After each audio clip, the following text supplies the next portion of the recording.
Hi, welcome to this event, the impact in the next normal. I'm so happy to be here with you today and want to welcome you all for this session. And we are going to have this event up until 5 p.m. And I would like to just shortly introduce our guest speakers, or the people that I will interview actually. So let me share my screen just to show you who we are going to have here today. Okay, let us see if I can share it. Here it is. And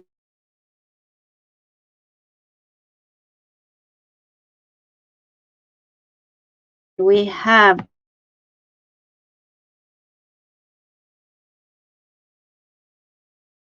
here we have this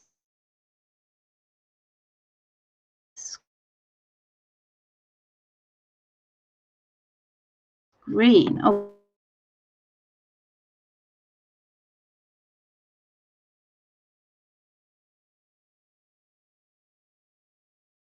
Okay.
All right. Are we on air again? I'm not sure because we just, let's see if I can update it.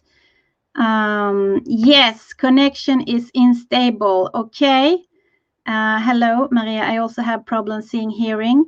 Let's see if you can hear me now. I think we are. Oh, you don't see anything. Well, I think we are on air now. Please write something. Now it's on. Okay, thank you so much. Well, it has been unstable here, but back to great. Thank you. Now it's working fine. Thank you, Robot, for writing that. So we have a program filled with exciting people who will join us here today. And I will not share my screen this time because I think it's a little bit unstable. However, we are going to have some really exciting guests here today. And first of all, Dr. Natalia Wiechowski, she is a personal branding strategist and LinkedIn unicorn with over 100,000 connections on LinkedIn. And Natalia, she has been my coach in 2019. She was coaching me on how to become more visible and impact and influence people to take action for sustainable development. So, and she's really great on teaching this of how to actually, take a stand and become more visible. So I want to welcome her at 2 p.m.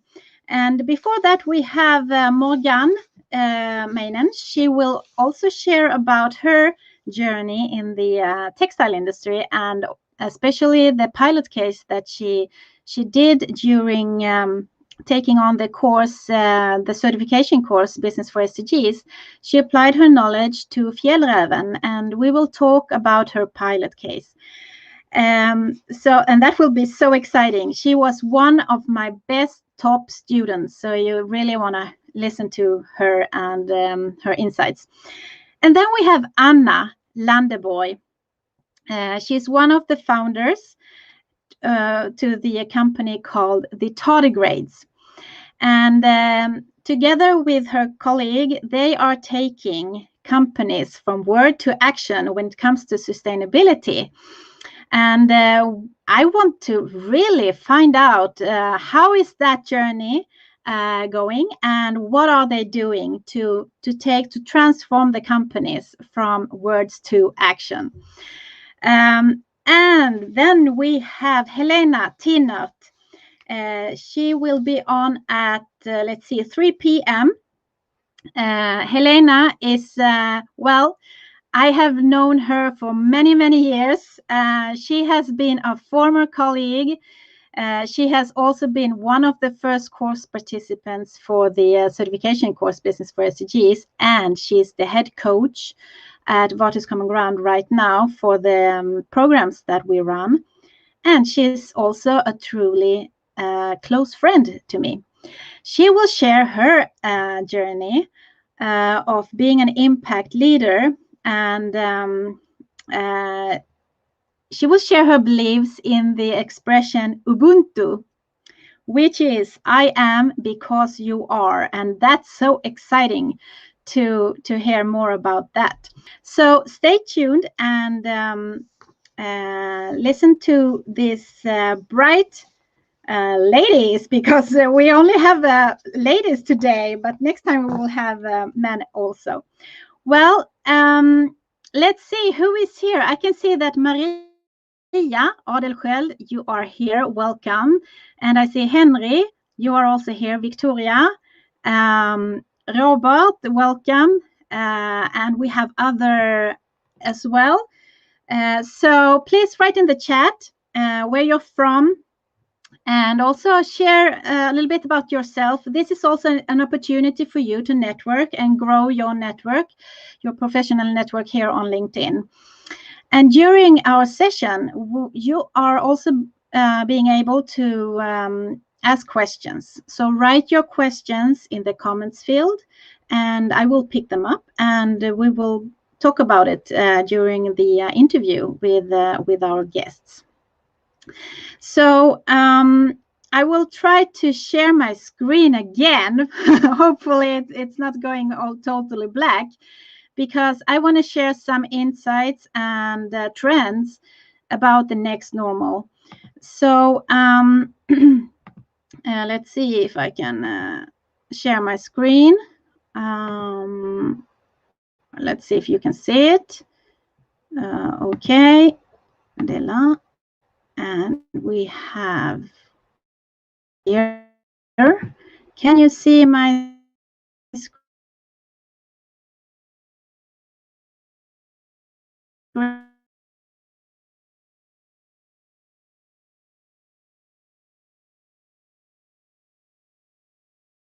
A little bit afraid that it might be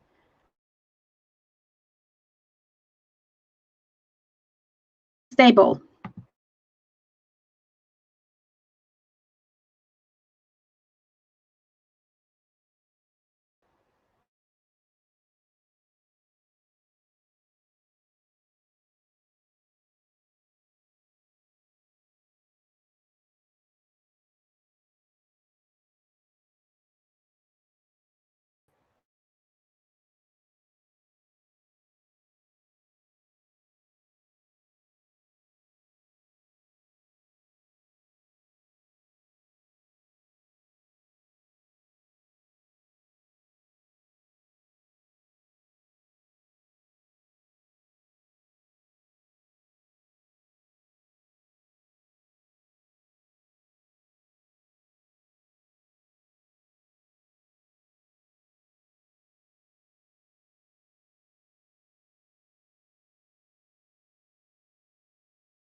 Okay, I'm back.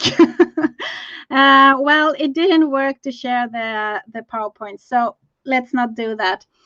Instead, I will talk from my heart and share those insights with you that I want to tell about. So first of all, we all know about the largest project in the world about the Sustainable Development Goals, where 193 country leaders agreed upon this wonderful agenda of eradicating poverty and reduce injustice and solve the climate crisis. And this is, I mean, the largest project ever. And it is, I also say project because it has a clear beginning and a clear end. And it has 17 goals, 169 sub-targets, and 232 indicators. And all countries are also obliged to deliver upon these goals. And there are also measurement points that each country are measuring and reporting on. So the whole world has, I mean, we are gathering on through these goals, and this is affecting everyone, people, the planet, of course, positively, and also companies. So what has happened is that also during the pandemic, you know, we've seen that I don't know if you have seen the Global Risk Landscape 2020, which the World Economic Forum published in February in Davos, just before the pandemic hit us. So that picture says that well, a climate failure and climate action is actually a bigger risk and impact, and the probability is bigger than the pandemic was. And that's super interesting, because it will affect us and affect our companies. So when this happened, just short after, in sometime in spring 2020, Larry Fink, the CEO of BlackRock, he announced that he said like this: companies that do not report on their sustainability work and its climate impact, including having a plan to achieve the goals of the Paris Agreement, are not appropriate investments. And only companies that can handle sustainability issues can maintain long-term growth and profitability. Others pose an investment risk. And this was a game changer, because when he said this, other investors followed lead. So, so this set the standard.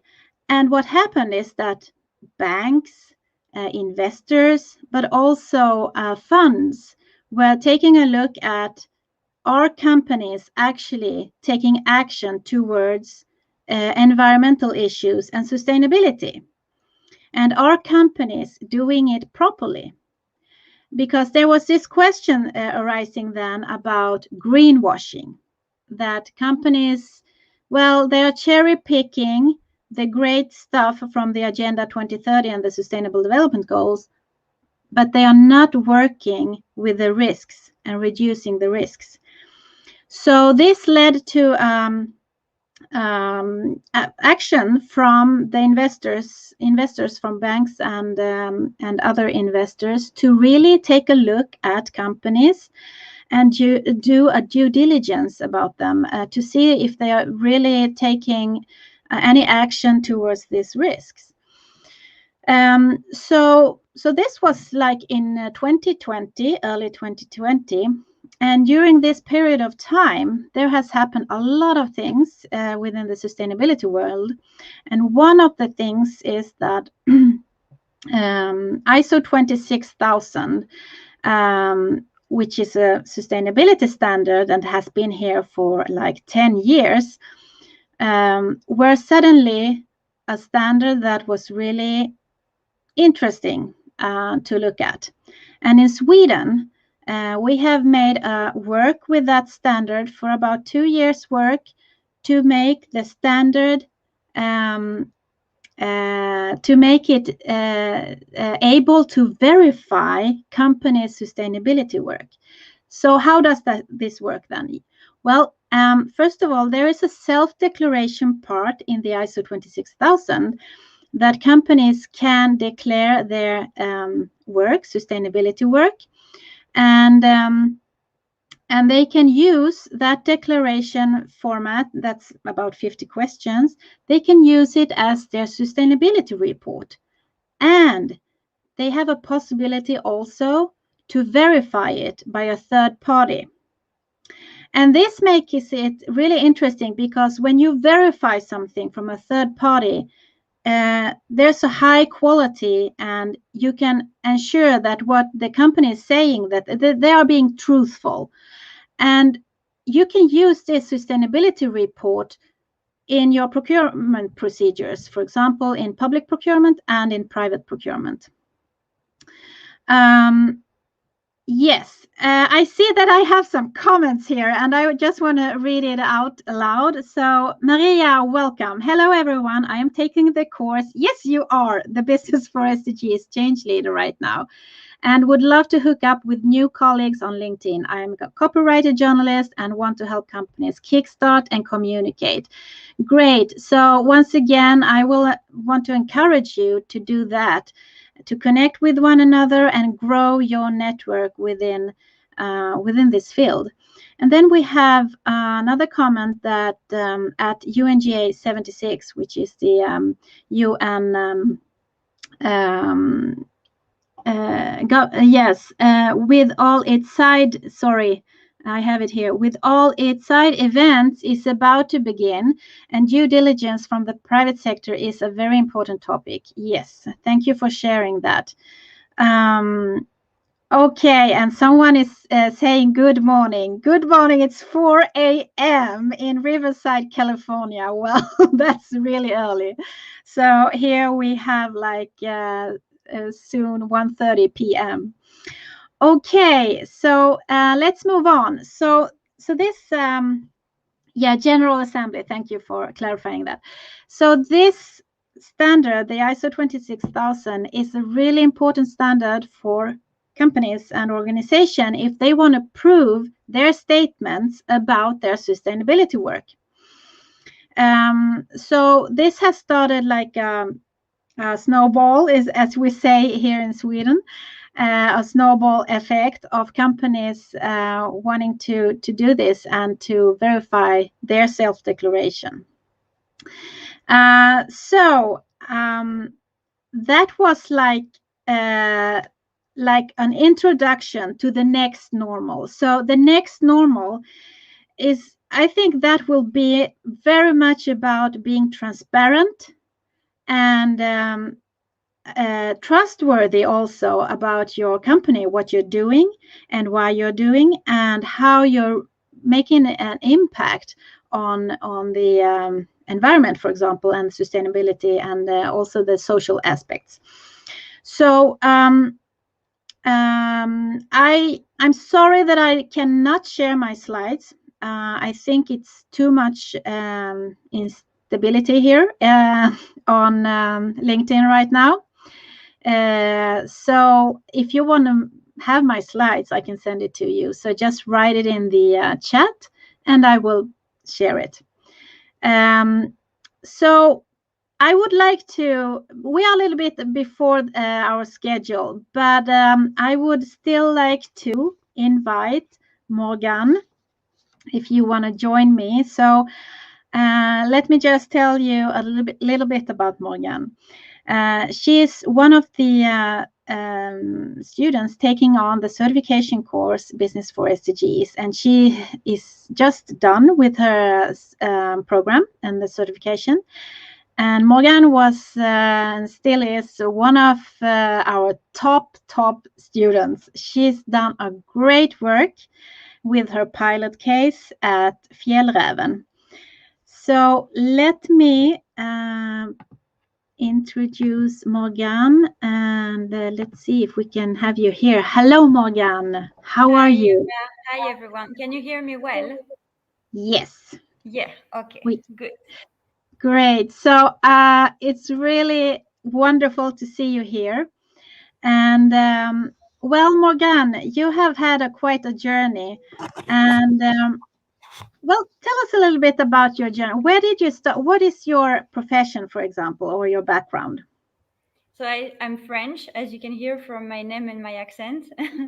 I have an MBA, so I graduated from Montpellier Business School in south of France in 2015.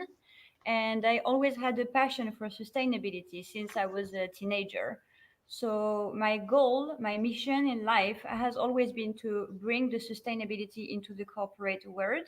And that's why I entered to a business school where I wanted to learn about all the business component about marketing, finance, communication, project management, and strategy. And then how can I combine those aspects together with the environment and the social aspects of the sustainability? So my mission in my profession and my career is to bring sustainability into the corporate sector. And so sustainability is the balance between what we call the 3P: people, planet, and profit. And Yes. oftentimes we see people and planet on one hand and profit on the other hand. But they actually can and should be combined together. And there is an equal balance between them. So profit is as important as people and planet when you work with sustainability. And that is something that I want, it's a message that I want to spread, and it's something that I want people to be aware of and to work towards together. And this is why I joined the Change Leader Business for SDG course with you, Eva.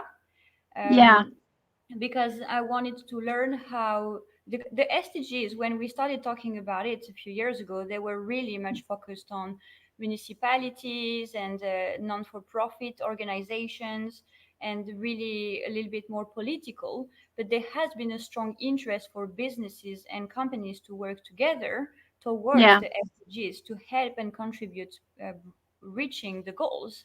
So there has been more and more tools and methods about how they can be integrated into a business strategy. So I thought it was a great timing to learn about your tools and the projects that you have created, so that we can help companies bring work together to bring sustainability and work together with the SDGs in their strategy. Yeah. Well, I love your mission, and I know that when we talked the first time, Morgan, I just felt that, oh my God, we are like on the same mission. So and I think more people here are, of course, we are all wanting to Yeah. yeah, to make good, and also to transform companies to do good, because genuinely I think companies and company leaders, they want to do good, but Mhm. maybe the tools are lacking, and this is one way of helping them to integrate the sustainability. So, and you had your pilot case at Fjällräven, which is a Swedish well-known textile company, and uh, well, it's in the program. It's like we take a look at your pilot case, and also do a judgment of it, of that you have understood the methodology and so on. And when I saw your case, I was just like, woo, this was good. Thank you so uh, much. so I'm not sure that you can share it or so, but please, could you just tell us a little bit about it? How did you go on with it, and what did you do? Yes, absolutely. So first of all, I want to talk about why I chose Fjällräven, because it's a brand that is known and recognized for its sustainability work and is seen and considered as a sustainable brand in the textile industry.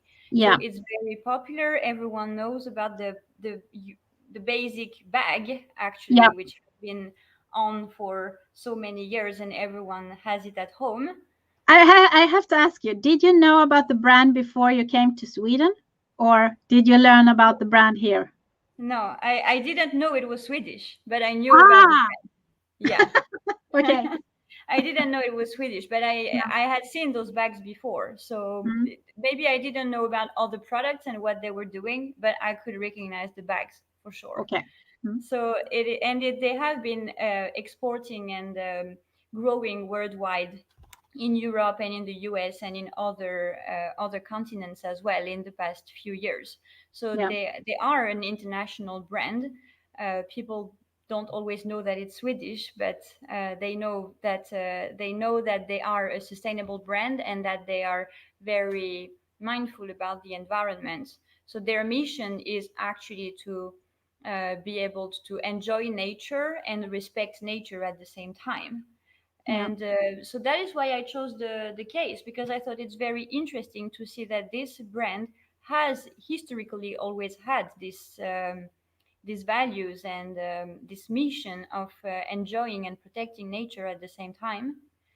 But there was not so much communication online about are they really sustainable, because we didn't see so much about their work and so much about their sustainability work per se.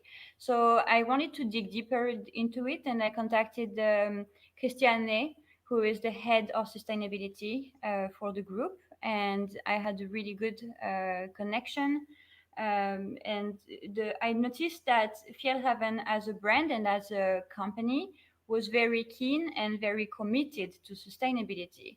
So I appreciated that everything that I could question or ask or dig into were things that they were working with. So it was Mm, more a problem of communication, because they had always been focused on doing rather yeah. than saying, and What which they're is doing.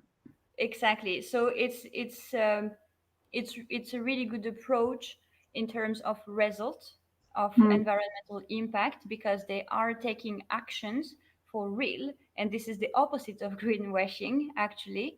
But it's always good to be a good communicator in what you're doing, because yeah. with more transparency you can impulse a change in your industry and you can guide the consumers into making their decision. Because if I am a consumer and I have to choose outdoor clothing, and Yeah. I to choose something that is sustainable and that is environmental friendly and where people are paid decently for their work, I'm going to search for information that's publicly available, and if there's no information, I cannot trust that brand, and then Yeah. I will Right. choose another one, which might not Yeah. be better, but they tell more about what they're doing. So we did all this work together with Christiane to try to prioritize. So we looked at what they were doing and what are the priorities in terms of SDGs, is Sustainable Development Goals, in their industry, in their activity, and in the geographic locations where they are working. Yeah. And what was interesting about the conclusions of this case is that if you see a brand like Fjellhaven or other in other industries, brands that are doing well with sustainability, you can see the three main aspects that are core challenges for all companies who want to take their sustainability work to the next step. And the first one is to adopt a circular business model, which Oh is yeah. related to SDG 12 about responsible consumption and responsible production. And it's especially in the textile industry, when we talk about fast fashion versus slow fashion, and how you can collect waste and make it a resource that you can reintegrate in your production process. Yeah. So adopting a circular business model is something that we see more and more with all industries, with all companies. For example, H&M and IKEA are known for starting to work with those aspects of their business model. Oh yeah. The And second, yeah, and I sorry. just want to include that I had that in my presentation, but I forgot to say it. That actually, I mean, the Nordic countries are doing quite well on the SDGs. However, our biggest challenge is the SDG number 12, which Mm, is responsible consumption and production. And I read also that, well, if everyone would consume as a Swede, we would need like 3.2 planets. And that's, I mean, that's a huge challenge. So what you're talking about, the circularity, is a super important factor for us as consumers to, I mean, to be able to still consume, but consume goods that are circulant, if I may say so. Yeah, and this is true for Sweden and also for other European countries, and actually it is true worldwide because we have developed our economies based on models of fast and mass consumption, which is no longer possible. So we need to switch to a economic growth based on more responsible consumption pattern. Yeah, exactly. Yeah. So, and this is also why, because we're talking about mass consumption products when we talk about the clothing industry. That's why the SDG 12 was one of the priorities when we did the case study with Fjellhaven, and that is Okay. applicable to a lot of companies that are um, very much that are focused on mass consumption or fast consumption products. So Right. Fjellhaven has always been looking into long-lasting materials and long-lasting products, and they have on their website communication on how you can maintain, how you can repair, how you can return your products Yep. for brand to repair them for you. So they have a lot of things in place in that Yeah. regard. But now we're talking about taking it to the next level, even. Wow. So Great. I think in relation to their market, they are ahead, but there's always you can always do more. You can always dig deeper and take it further. So that was the purpose of my work with them. Okay, great. So I just want to reach out to our listeners. We have a couple of listeners here that if you have a question to Morgan and about her pilot case or about textile industry or so, just write it in the chat and I will pick it up and we will try to answer it. Okay. Yes. So yeah, so you actually with Fjällräven you choose the SG12 as your focus SG because of what you saw in their challenges and in the industry and so forth. Hmm. Yeah. And then there were actually two more SDGs. So the SDG 12 was the biggest core SDG, the most important one. And then there were two other SDGs that were also important in terms of strategy and business model. So the transparency is Mm-hmm. linked to, we usually say it's linked to SDG 16, which is about peace, justice, and strong institutions. Yeah. And the point, as I mentioned earlier earlier today, the point of being transparent in your practices and your challenges and your sustainability work is to guide the consumers in their decisions and into impulse and boost for a change in your industry, Mm. because as long as the standard in your competitors is low in terms of sustainability, the industry is not going to change. And as soon as you have one player that is upgrading their game in terms of sustainability, then others want to reach to the same level. So as Yeah. every time you take it to the next step and you communicate about it, you're Yeah. impulsing to change with your competition. And the third and last SDG that I thought was very important, and it's applicable, it's once again linked to the SDG 12 and to the model of consumption of society that we have right now, is the SDG 8 when it comes to decent working conditions across the supply chain. And it's also related to transparency. How do we treat workers worldwide? And Yeah. how do we treat people worldwide?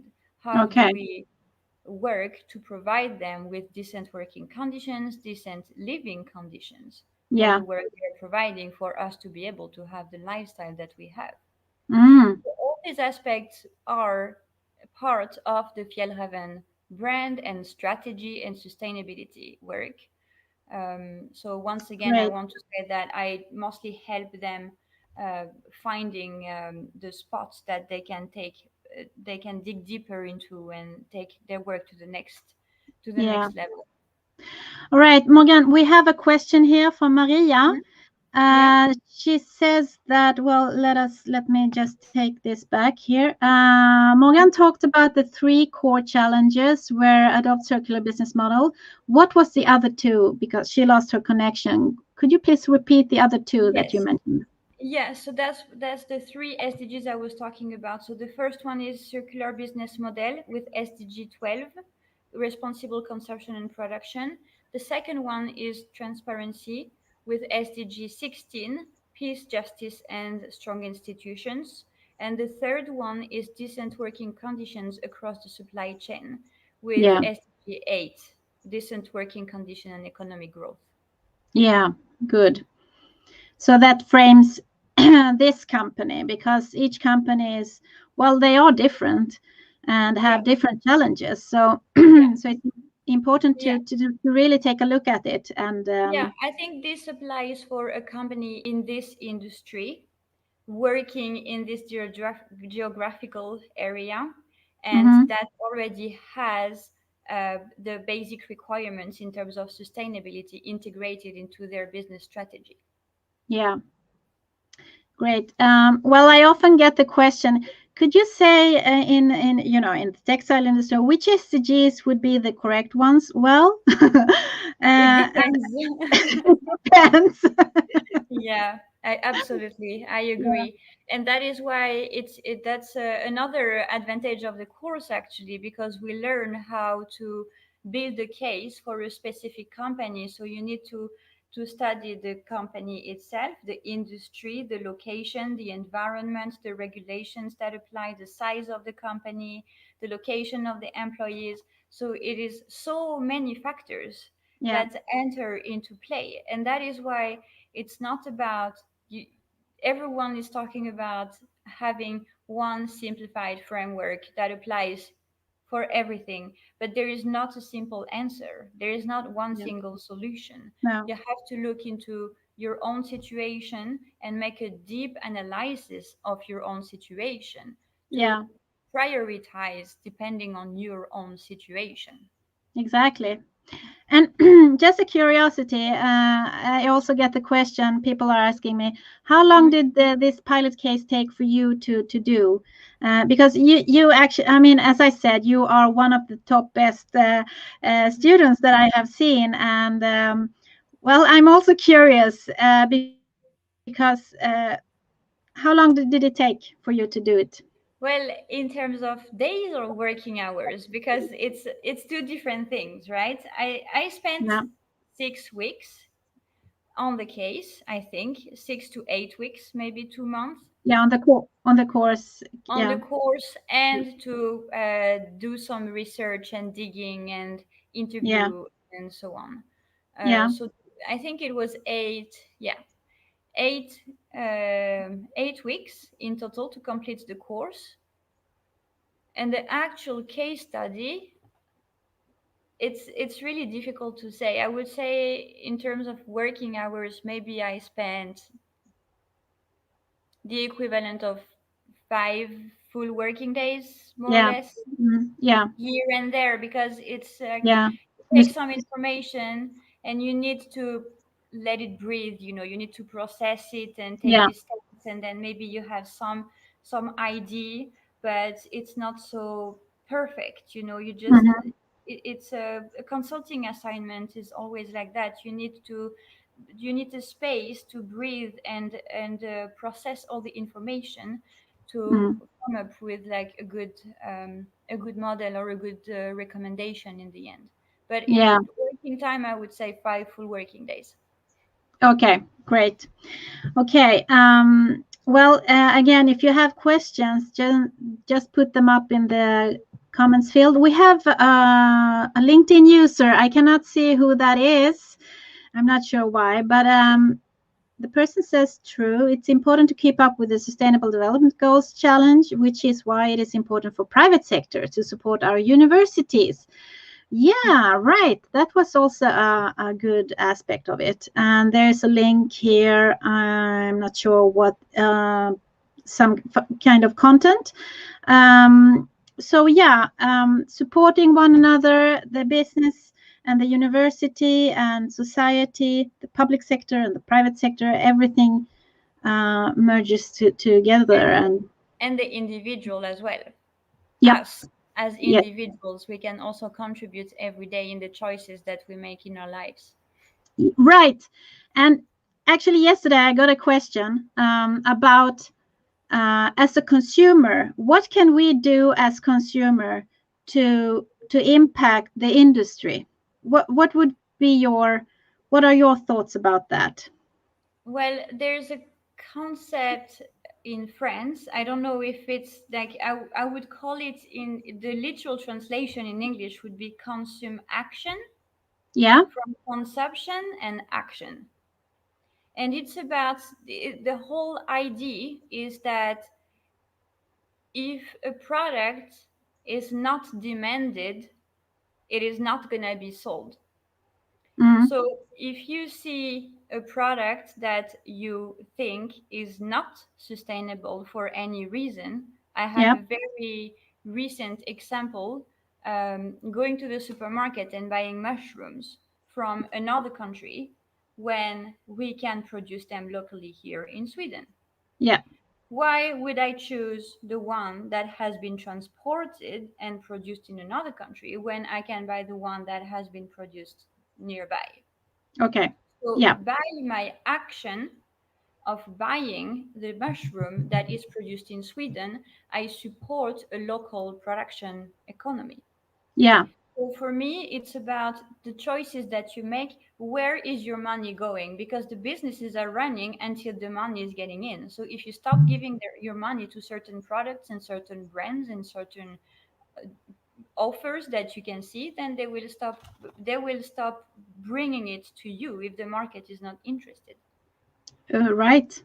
And did you look at the price? I'm just curious. Were the Yeah, mushrooms? Yeah. How was the twice what was the twice the difference? price for a local mushroom in Sweden. Sorry. Twice the price for a local produced mushroom in Sweden.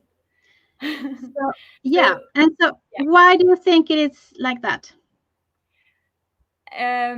I think it is because in Sweden we have high taxes, and that contributes to the system we live in.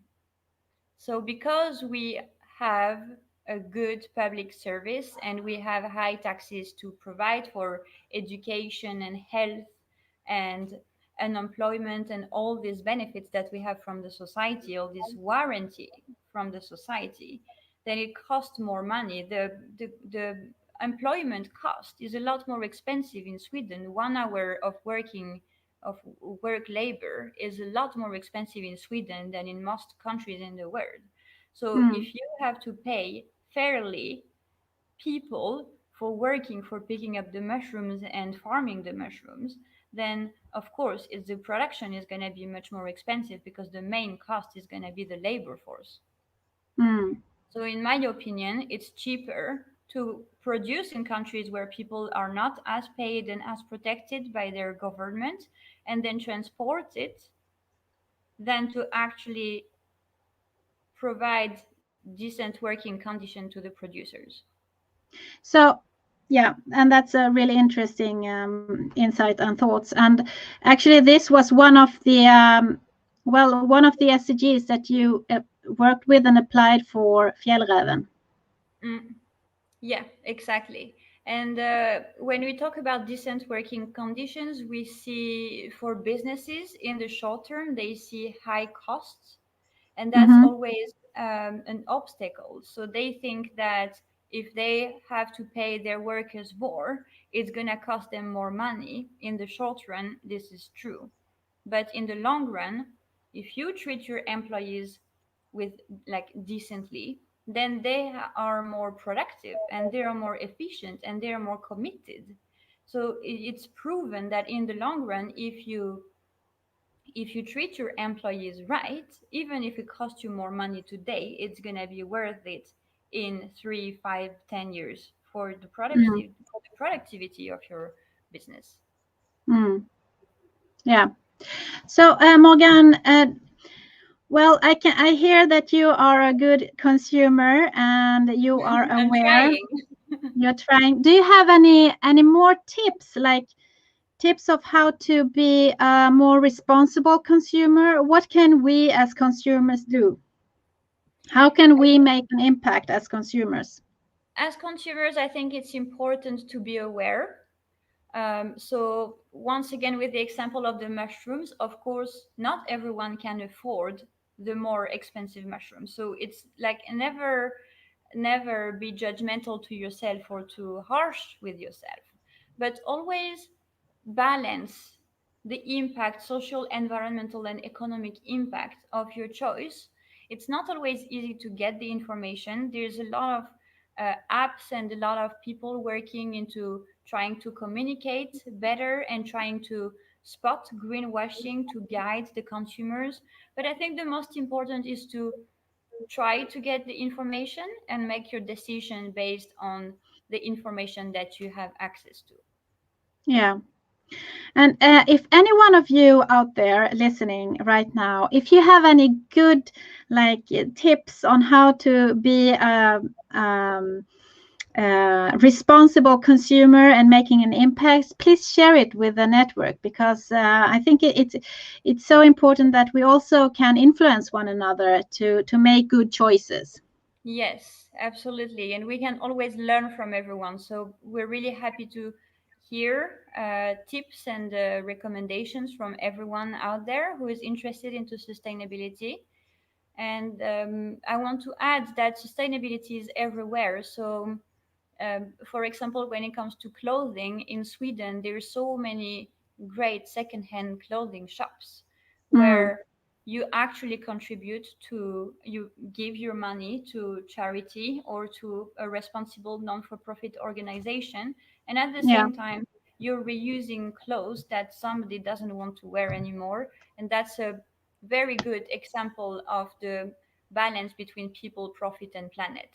I think yeah, those shops are amazing, and it's one of the things that you can do yeah. uh, to We have to we have actually a yeah. question here from Henry or Henri. I don't know how to pronounce it, but what are the channels that companies can use to educate consumers on how to make their decisions? Well, for example, Fjellraven is using their website.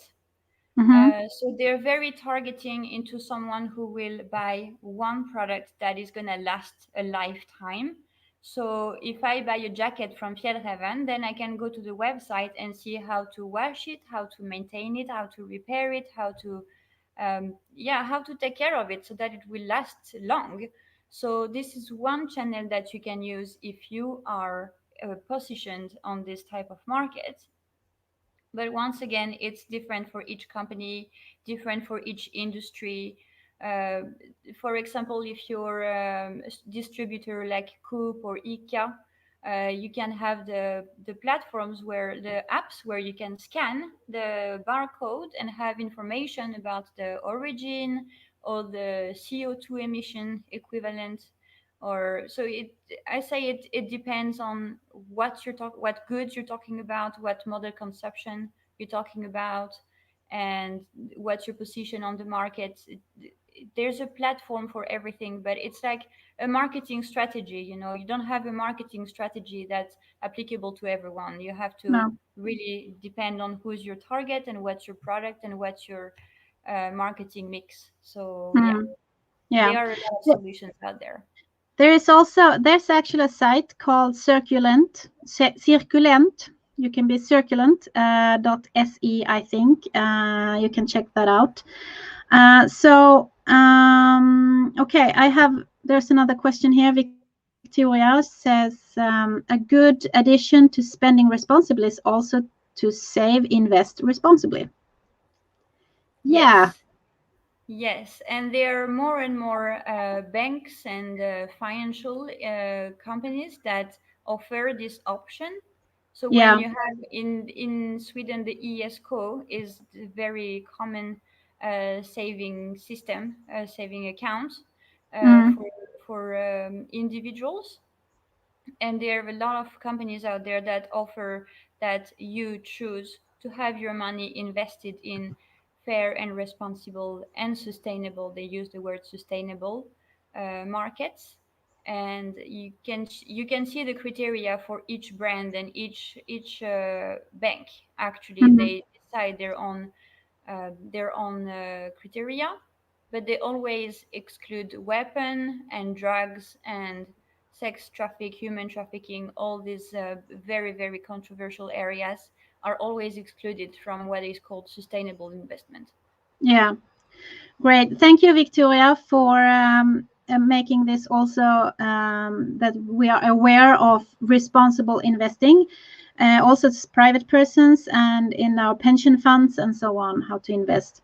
Okay, then we have Henri again. Well, this also applies, for instance, in retail stores. What role have retail businesses such as ICA, Coop, or more on the intermediation between suppliers and consumers? Interesting. Yeah, that's That's a whole discussion that we can have on this topic again. But yes, definitely, and your power as a consumer can also be yes. to demand more transparency, more information, more traceability. I usually don't hesitate to ask questions about the origin of a product, especially like when it comes to vegetables, Uh-huh. because they it's very difficult to find the information sometimes, and there's usually like people who are responsible for choosing. Like you can talk directly to the person who's choosing the producer or the provider. So Yeah, it's not that difficult to make a small change. It's just like as a consumer we have to remember that a small change is a change yeah, and can make a difference. absolutely. Yeah, thanks. Let's see, we have Ulrika. She's also Ulrika Wenberg. She is sharing something here. Ask 3 questions before every purchase. Do I really need it? Can I borrow, rent, share, buy used instead of buying new? And if I need to buy new, is it the best possible choice of product services in terms of impact? Wonderful. Thank you, Yeah, Ulrika, for sharing that. that's That was really amazing. good. Hmm? Mm, That really covers it all. yeah. To actually to take like a stop, Mm? ask yourself these 3 questions, and then you are actually making a how do you say a choice, Yes. and Yeah. are not just acting impulsively, but you are definitely Mm? making a choice here. Yeah. And of course, as I said, it's important not to be too harsh with yourself because you don't. I mean, of course, you want to. I never judge people for wanting to have something that they don't need, for example. Do I really need it? Maybe no, but it's like a guilty pleasure, you can do that sometimes, but then as is written in Ulrika's question or recommendation, then if you really want to buy clothes that you don't need, then you can buy them secondhand, for example, so your Yeah, impact is limited and you still have this guilty pleasure of going out shopping. yeah, right. We also have one here. Let's see. Well, I cannot see who that is. LinkedIn user here again. One alternative is to be part of the solution. Doconomy. Yes, that's really good. Take a look at Doconomy's website. And if the LinkedIn user, I'm not sure who you are here, but if you have just a short explanation about Doconomy, how it works.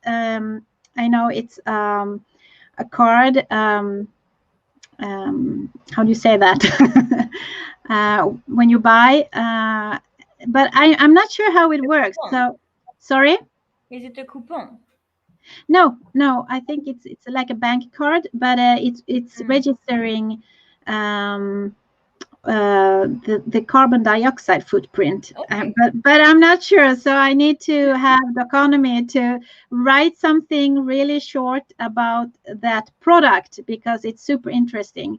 Mm. And maybe next time, the economy, you will be on on a live together, because it is a super interesting product that you have there, and it's connected to the banks and such. But I'm not into in details about how that works. Okay, let's see. We have one more LinkedIn user.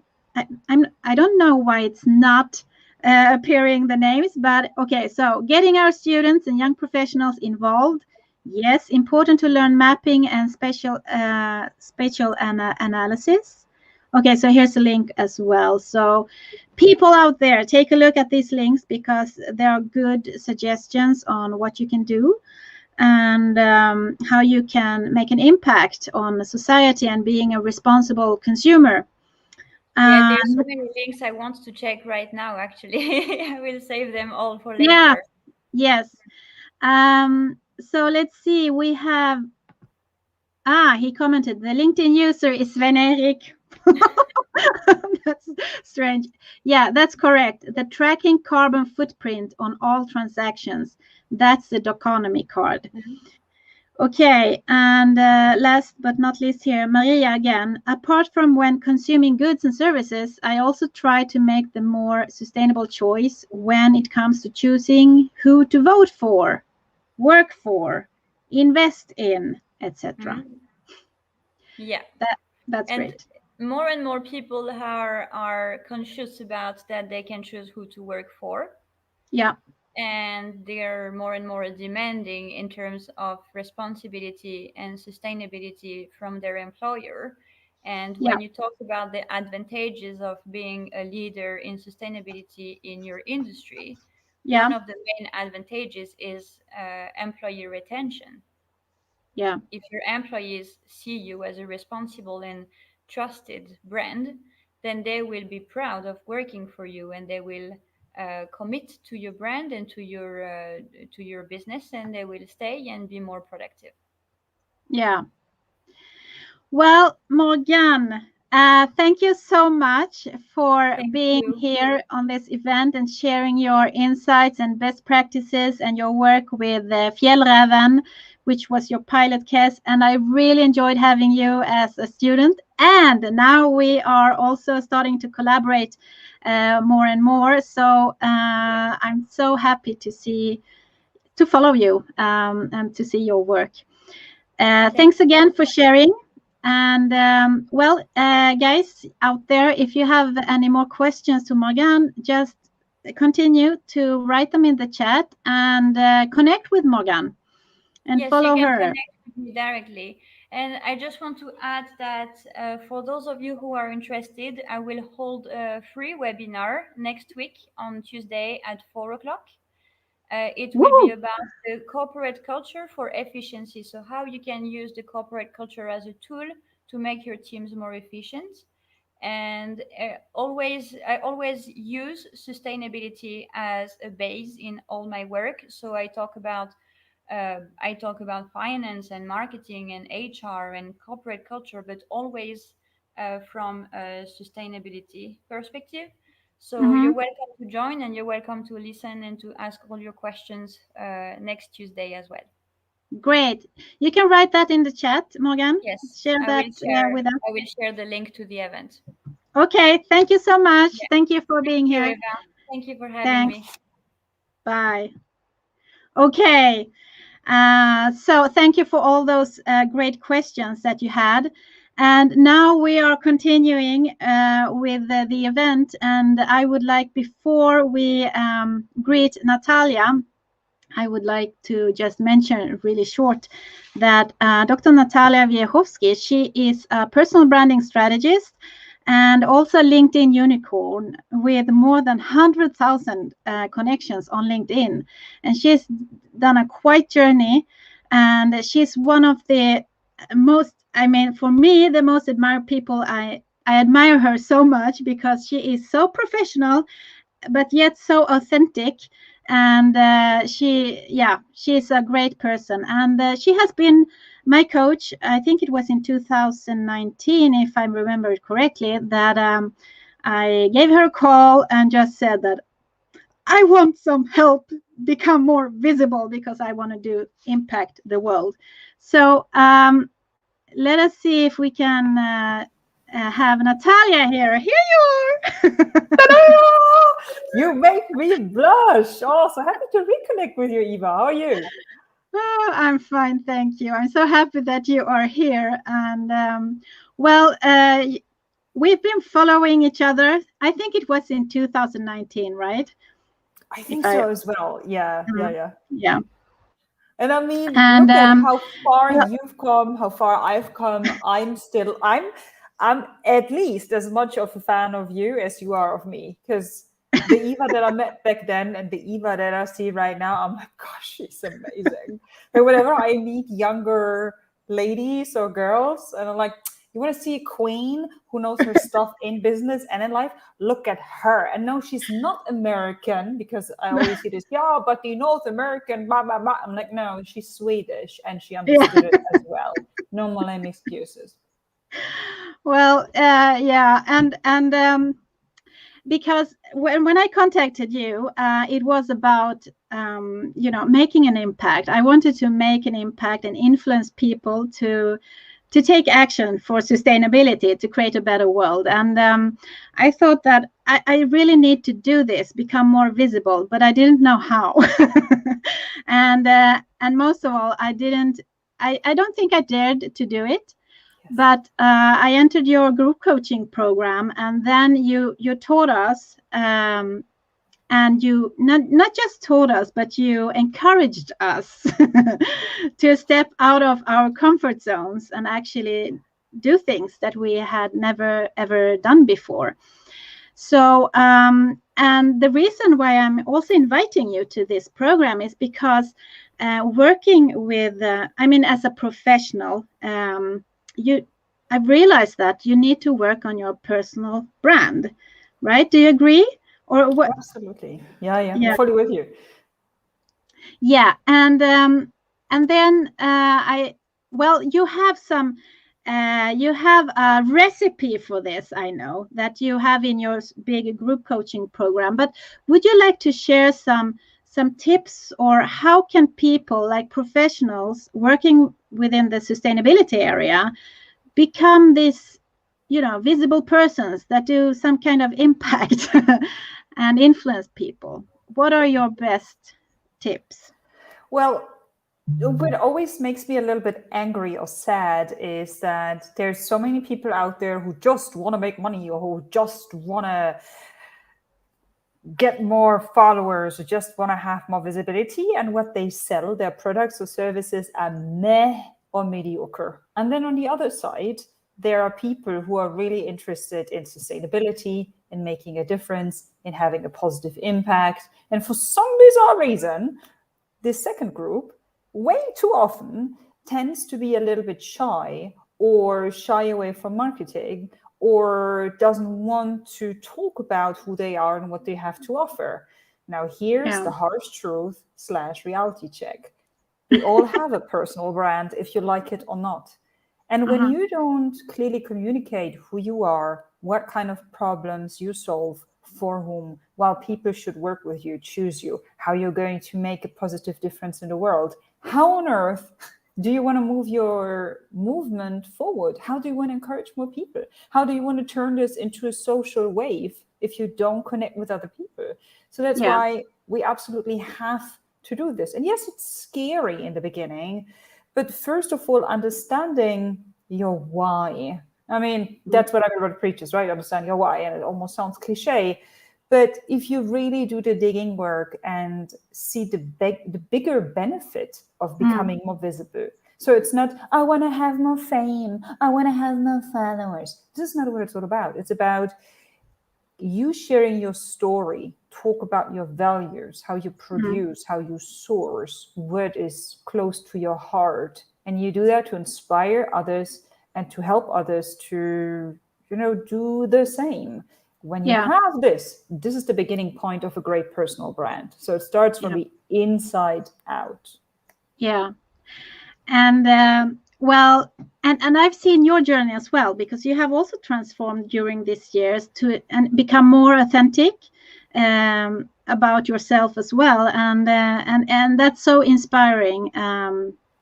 To to be really authentic about oneself.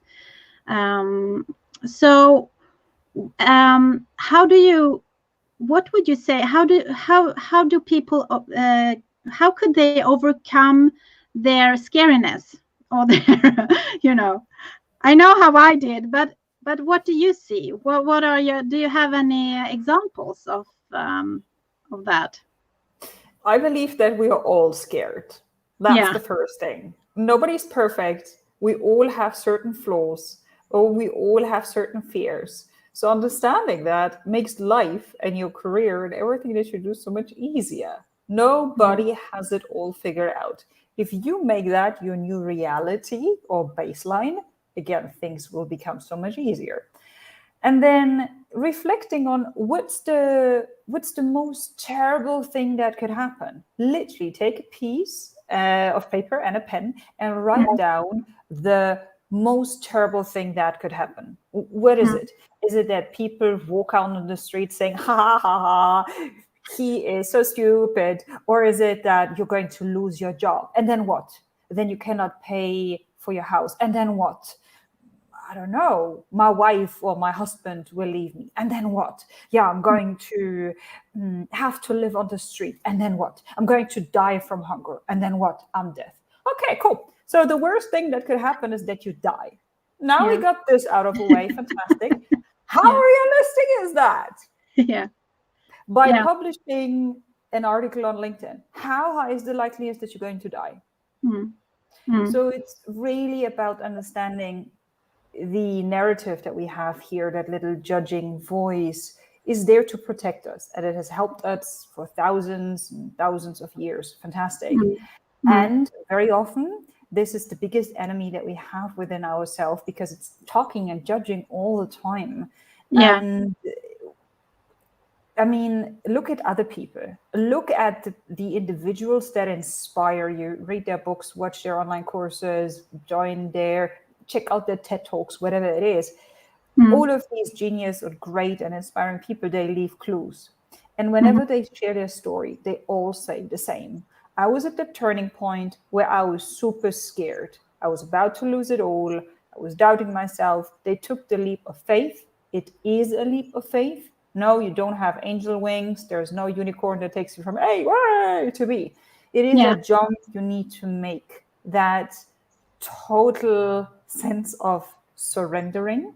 And Yeah. then once you're there, again, which is the scariest part, your Yeah. life changes, because you just cracked down or broke down a huge area of limitations that you and only you have created for yourself. And this is what courageous and amazing people do. They overcome these fears, one Mm. tiny little fear every day, bit by bit. If you do that 365 days a Mm. year, which means, wow, then you have grown by 365 times. Imagine Wow. what kind of person you will have become, right? Yeah. And that's I mean that's fantastic to think about it like that. And well, actually, when I took on your course, I'm not sure that you were aware of it, but it was like I was in the middle of divorcing my ex-husband, and I didn't have a home at that point of time. I was actually moving within 5 months. I lived in 4 places, but still I did these, videos and put up the videos on LinkedIn and posting and everything. And it was like, as you said, that I had nothing to lose because in some way I had lost a lot. Yes, yes. But it was important to do that. And Look yeah, at you now. and Look now at we're you sitting now. here. Yes. Having your own summit, Yeah, being so home, so natural in front of the camera, which is yeah, incredible. You just 2 years ago, when I yeah, told you, Eva, when are we going to see your first video? You were like, yeah, let me, lame excuse, lame excuse, lame excuse, lame excuse. And I'm not doing that to, for yeah, everybody who doesn't know about my relationship to you. I'm not doing that to hurt her or make Eva look terrible. I'm doing that to inspire you, exactly. dear listener, to show you, maybe give you the permission or the opportunity as well to make that jump. Because Eva is still alive, I'm still alive, so the likeliness that you will be alive is pretty high too. Yeah, that's so true. So people out there, if you have questions for Natalia about about your program as well, because you have the coaching program still going on, and you have your teams or tribe that you are taking on, ask questions and just learn from Natalia, because she's a great inspirer, and she's doing great stuff on LinkedIn. And also, what I like about you, Natalia, is your professionalism. You are truly a professional, and yet you are so as you said in the beginning. It's people think that it's Americans doing it, but it's not about that. And I love Americans, so I have nothing, but it is about. At least here in Sweden, people here are a little bit shy. Yep. And I think it's in the Nordics, we are a little bit shy. And we have problems to express ourselves. And also, we just discussed with Morgan that companies also, they are doing great stuff and work, but they are not telling about it. They are not communicating about what they're doing. So it's not just for people, it's also for companies as well. Absolutely. I mean, I think when it comes to marketing and sales, North America is at least 5 years ahead of us. Yeah. That's the first thing. Yes. Then when we look at Europe, especially Sweden and Germany, where I'm from, we have been raised in a way, of course, generalization is never good, but let's do it to break down the complexity of the situation. Yeah. We, in my perception, have been raised to be modest, to be humble, and to never talk about our successes or who we are and what we do. Yeah. And that maybe in the past worked for many, many years and generations, and it doesn't work right now. And it especially doesn't work when still the majority of events and networking events and get-togethers don't happen and everything is online. People spend a lot of time on their phone, on social media and the World Wide Web. And when they don't find you, they don't know about you, again, how do you want them to work with you or to support you? They're going to choose your competition. That is, again, a reality check. Well, if you don't want to make money, if you don't want to inspire people, if you don't want to make a sustainable long-term change, fine. But I assume that people who work with you and follow you are interested in spreading their message. And then, right? So that's the first thing. And the second thing is, it really depends on how you would like to communicate. And authenticity is such a big word, and a lot of people have their own definition and opinion or whatever about it. For me, authenticity means showing up as real and honest as you can, given the fact that you're on social media and that people can take sentences out of your mouth and tweak them. And giving the fact that there are people who cut videos and who are just angry and whatever. So most probably you wouldn't say 100% exactly the same as if you would be sitting with your very best friend that you have since 20 years and you're sitting in your kitchen. Most probably that's the real hyper authentic level, because you just have a total different relationship. In the World Wide Web, there are always a few strangers that you might not know. Does that mean you're fake? No. It just means that you are diplomatic about what kind of topics you're talking about online and what kind of topics you're talking offline. So for me, it's all about being diplomatic, and how wild, crazy, colorful, or whatever you are, you decide. But social media is an attention game, and you choose what are you going to do to get the attention. I mean, there are many, many different ways. There's positive PR, there's negative PR. Some people take on certain clothes, some people take off certain clothes, some people tap into specific topics, some people avoid certain topics, and because of that get attention. It's just a toolbox. And then you decide what you want to do. based on Yeah. your values, your goals, your personality, and your own agenda. I like it a little bit more, because I am, and I do Yeah. understand, right? Yeah. And I do understand that some people don't want to have it. So Yeah. choose. So, Natalia, we have some questions here now. It's one of them. Let's see, Maria, she has a question. Natalia, do you want to shortly describe your coaching program and your best tips for visibility? Yes. So thanks a lot for asking, Maria. We have developed an 8 weeks LinkedIn group coaching program. And the whole program is about getting you more visibility, more leads, but not only that, also customers. Because I can get you a lot of leads. You can't pay your bills with leads or prospects. I want you to get customers. So we start with things like your profile offline, not on LinkedIn, but it's all about positioning. Who are you? Who's your target audience? What's your communication about? What's your trademark? We talk about your story. Then we go online and talk about LinkedIn. We also make sure that you learn how to delegate and that you look after yourself and that you sleep enough and eat enough and all of that, because these are the foundations if you want to run a business. And if this is not there, forget LinkedIn work. You need to function and respect and honor yourself first. Then we can talk about business.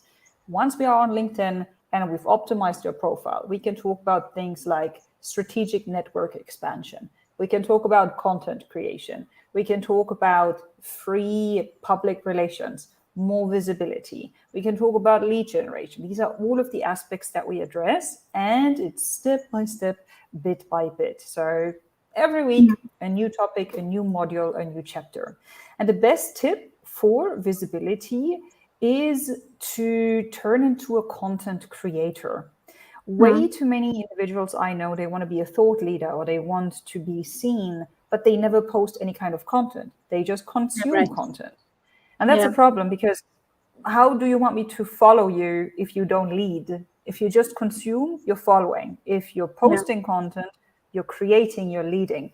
You don't need to post 5 times per day, 7 days per week, but start with once per month, then twice per month, 3 times per month, maybe then once per week, in which you don't post to brag or to say, I'm the best, look at me. But it is all about adding value to your audience. Yeah. Share one piece of advice, lesson learned, a story that helps other people think, or that informs them, or that ideally maybe even entertains them. I mean, that's what people know us for, edutainment, which is a mix between education and entertainment. And take it from Yeah. there. It will make a big difference. Yeah. Great. Thank you for sharing that. I hope you got that all, Maria. Let's see. We have another LinkedIn user. I don't see the name again, but it says, but is marketing in the US the business models we should be drawing from?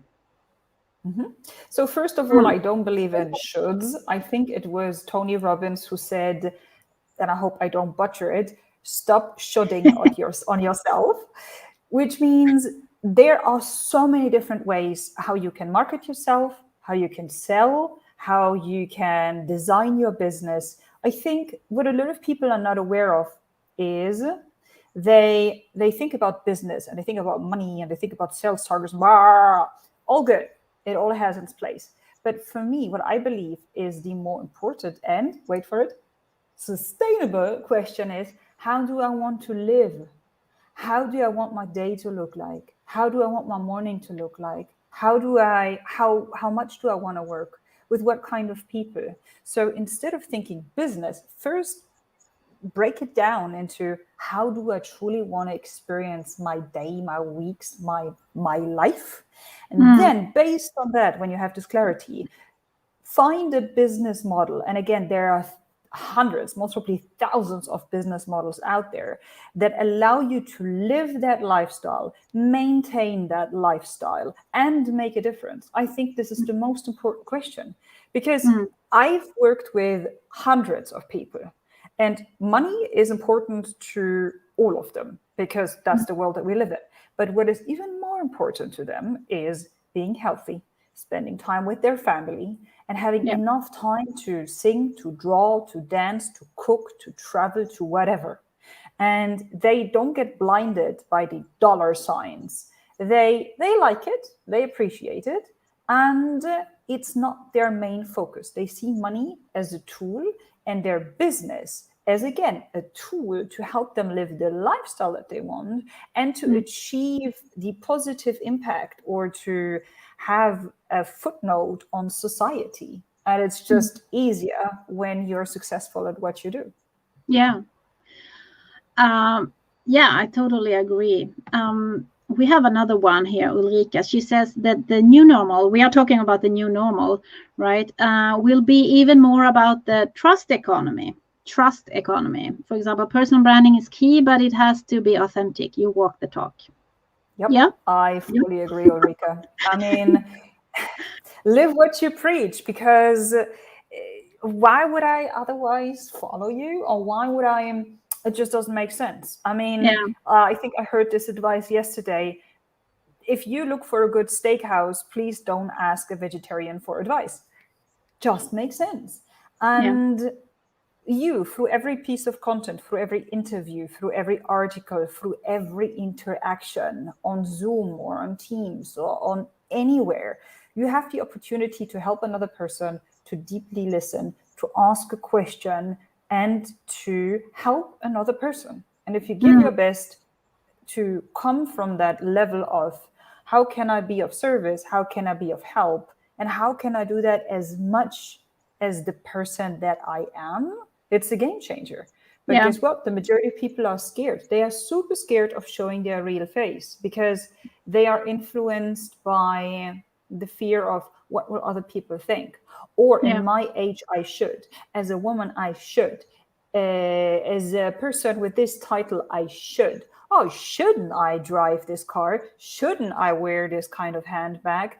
We need to get rid of all of the shoulds and these social expectations and the, let's call it what it is. I think it's a little bit of brainwashing into believing that, oh, I'm here, I have to do this, a little bit like a table or scale. Once you let go of all of that, it's so much easier to tap into your true, real, authentic you, because you will care less about what other people say, or the level of not giving up massively increases, which then makes life again so much easier. And through that, you will attract the right people, and you don't need to believe in karma. It's going to happen. Yeah, right. I totally agree. And she also says that attention is the new currency in the digital economy. Absolutely. Wow. And I mean, look at the Kardashians. I know a lot of people are like, oh, the Kardashians are terrible, blah, blah, blah, blah, blah. I'm like, don't look at them from the angle of a consumer. Look at them from the angle of a marketer. Look what they do. They get the attention all the time. Now, do I agree, and would I do or get attention the same way how they do? No, because it's definitely against my own personal values. So, but they are happy. It works for them. Bless them. I'm happy for them. We can learn and see what kind of techniques do they use, and how can I tweak that so that it works for me as well. So that it works for me. Yeah, exactly. That's the whole thing. So it should work for, I mean, for me and for other people. So so make it your own. Here's some other LinkedIn user. So working on lead generation using artificial intelligence, great to generate leads rapidly, but still requires human follow-up. Absolutely. I don't believe in automation when it comes to no, let me start that sentence again. I do believe in processes. I do believe in systems. And I do believe that when you treat potential customers as a lead, as a number, they are going to smell and sense that. It will be a massive turnoff. It's not going to work. So I don't believe in spamming people in the masses. I don't believe in using third-party tools and just sending out messages on LinkedIn or whatever. I do believe in develop a system that works for you, and then really care, really listen, give your best to understand, and then see, do I want to work with that person? Get to know each other, and then have an honest conversation. And this is then, of course, when your sales skills also kick in, but Yeah. hold people accountable for their nonsense and show them that you really want to help them, given that you really want to help them. If you don't, well, you're not listening at the moment anyway, because people who are listening here in your audience, those are people who really care. And then, and this is it. I believe in a business relationship with my clients, like the people that I work with, in the majority of Yeah. cases, they turn into somewhat of friends. And I go the extra mile and I make sure that I give my very best, my team gives my very best, that we can help them. And when I have the feeling from the very beginning, this is not going to work, you need somebody else, I rather send you somewhere and not make the money, because that person can help you more. And through that, this person will be incredibly happy, they will be grateful, and they will go out and be your biggest fan and brand ambassador and tell everybody about you. It's like, actually, I wanted to work with them, but she said I should work with that person first. And actually, she was right. How awesome is that? How often do you get that in this world? It is common sense, but Yeah. obviously, common sense isn't common action. Yeah. And I do relate to that, because I still remember our first phone call. And I remember you wanted to ensure that we were the right fit for each Yeah. other. And I was like, yeah, she's like, it was not like me wanting to hire you as my coach. It was also like, yeah, I needed to, we needed to be a match to work together, because it's all about cooperation and co-working.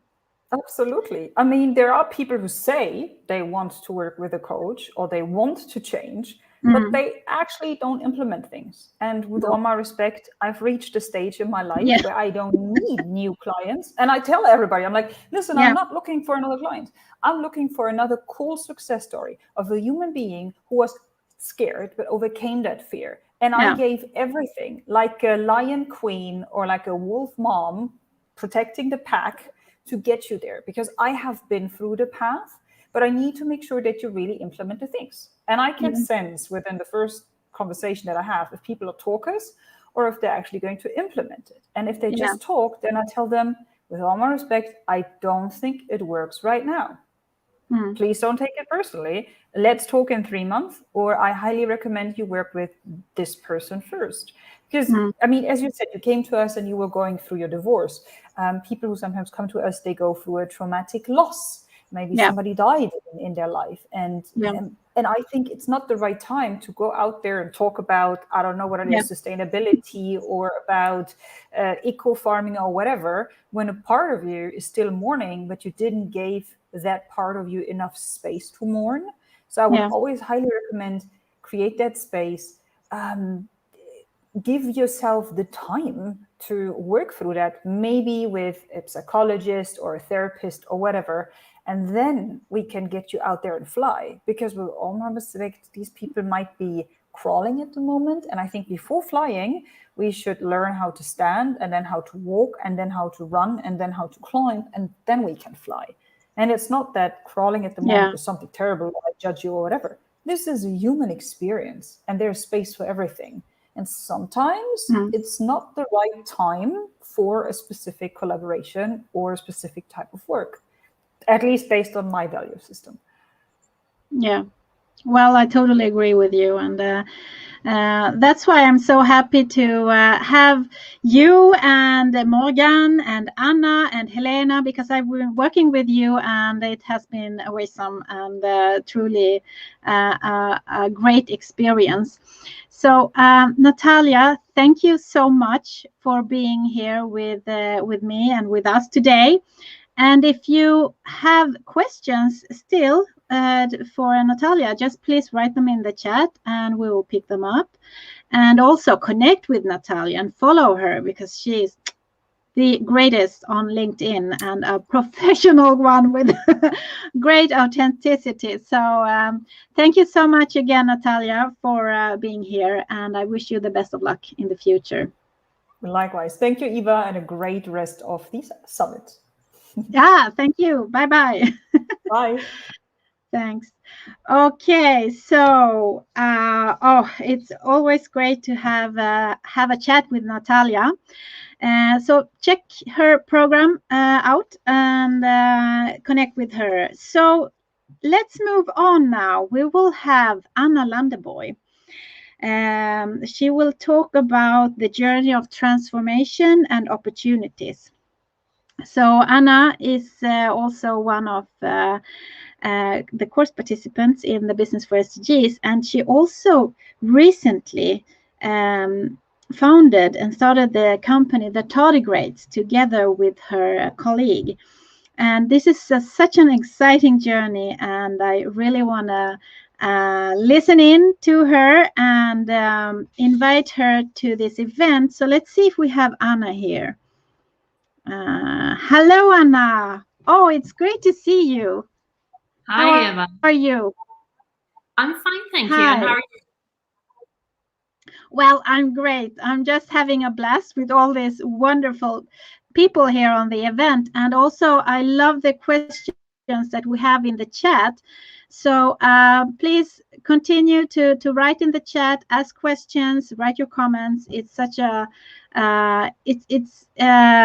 well, in Swedish, it's berikaren. I just lost the word in English. But let's see, we have, I just want to change the banner here, Anna Landeboy from the Tardigrades. So Anna, tell us about you and the Tardigrades. What are you doing and up to? I'm glad to be here, and thank you. It was so thrilling to hear the rest of the guests. And as you said, it's enriching us, sharing perspectives and ideas. And to share my story with you, I wanted to start with just a small glimpse of my background. I've been working some years with a pedagogy of transformation, and it's been about learning journeys, how you maybe frame something complex. Could be knowledge, could be strategies, could be a complex area like sustainability, for example. Yeah. And instead of spoon feeding people with your own conclusions, I've used methods where you can create your own knowledge based on the facts that you're getting. So working several years with learning journeys in that field. But for the last 6 years, I've been in the academic world at a university, in charge of and managing something called Social Innovation Summit. And it's one of the largest arenas here in the Nordics around social sustainability, social innovation, social entrepreneurship. So after some years in the private sector and now some years in the academic sector, the public sector, I've really, we know enough to start acting faster and moving into the how. So I took the decision last autumn to really take all my knowledge, experiences, and also bringing a very, very good and dear friend that is a complement to myself. We have different perspectives. So we started the Tardigrades. Yeah. And we have put all our experience together, and our focus is sustainability, but social sustainability in particular, as we have discovered that really the tricky part for most organizations. I mean, the environmental perspective has been with us for very, very long. There is laws and regulations and so on. But when it comes to the social part, I mean, and as I come from that angle, I can see that the agenda will not be fulfilled at all if we don't really emphasize the social aspect.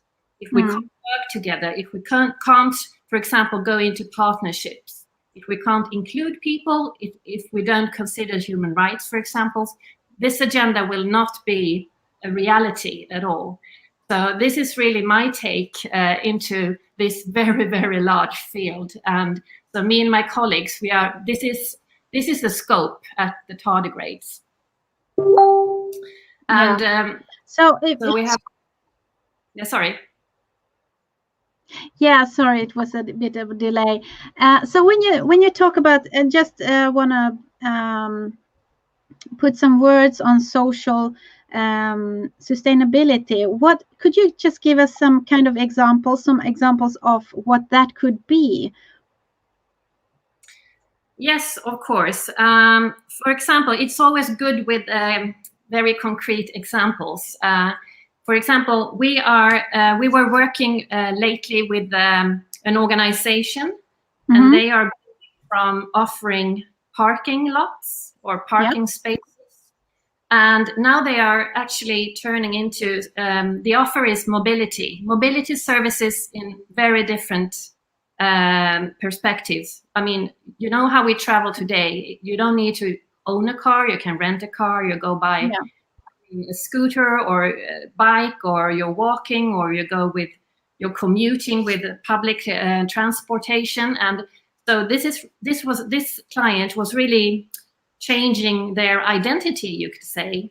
And plus, their owners, the municipality, says, okay, you have to consider social sustainability in your new offer. So what was that? So they turned to us and wanted to get both expertise, but also tools. How can we make this happen?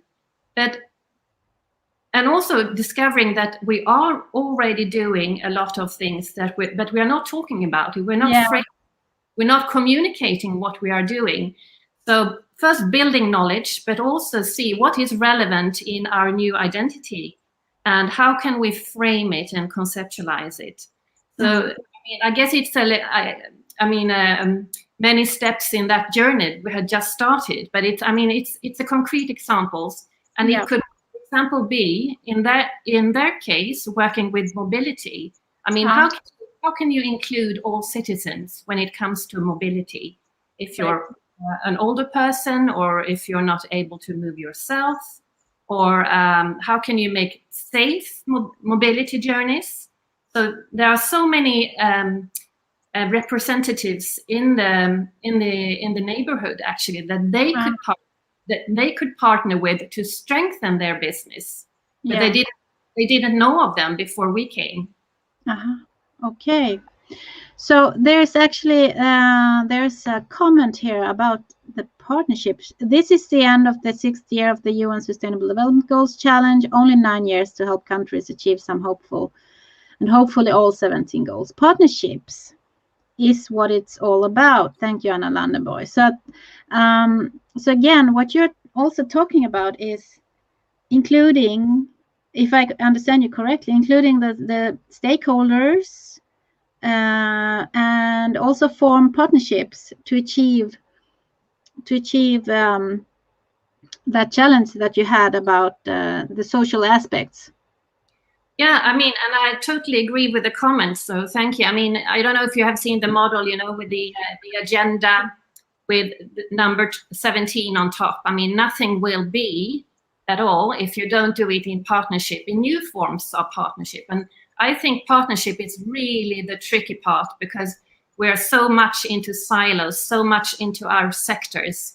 I mean, if we would reinvent society today, you wouldn't see these strong bulletproof sectors as we have today. But it is as it is. So now we have to reinvent how we work together, the partnerships. So and we really would like to share good examples of what are the successful partnerships. We know what the ingredients are at the tardigrade, and it means that we can disseminate a partnership. What ingredients do you have? What is your offer in a partnership? But what are the gaps? What do you need? So, and where are the other ones that can bring these and fill these gaps? So you need to be different partners from different sectors to really have a strong mission on what you want to achieve. So partnership, I would say, is the strongest tool for the agenda. So how do you find those partners? How do you, well, we talked with Natalia about being visible and visibility and so on, but how do you attract the right partners? Yeah, I mean, when we started the tardigrades, we were reflecting and discussing and talking a lot of, okay, what is our offer? And we landed into a model which we have tried now several times, and we find it really steady and successful in that sense that it's a model, it's a concept, and you can tweak it and you can adapt it and you can customize it, and it's working for us. And it's about 4 steps, you can say, 3 steps and an add-on. The first one is to build knowledge. I mean, sustainability has been around for so many years. Sometimes, I mean, if you look, do you really have the right and relevant knowledge? Given your organization, given your sector, given your business, so you really have to ask yourself, what do I need to know to have my business, to run my organization, to become successful, and of course sustainable?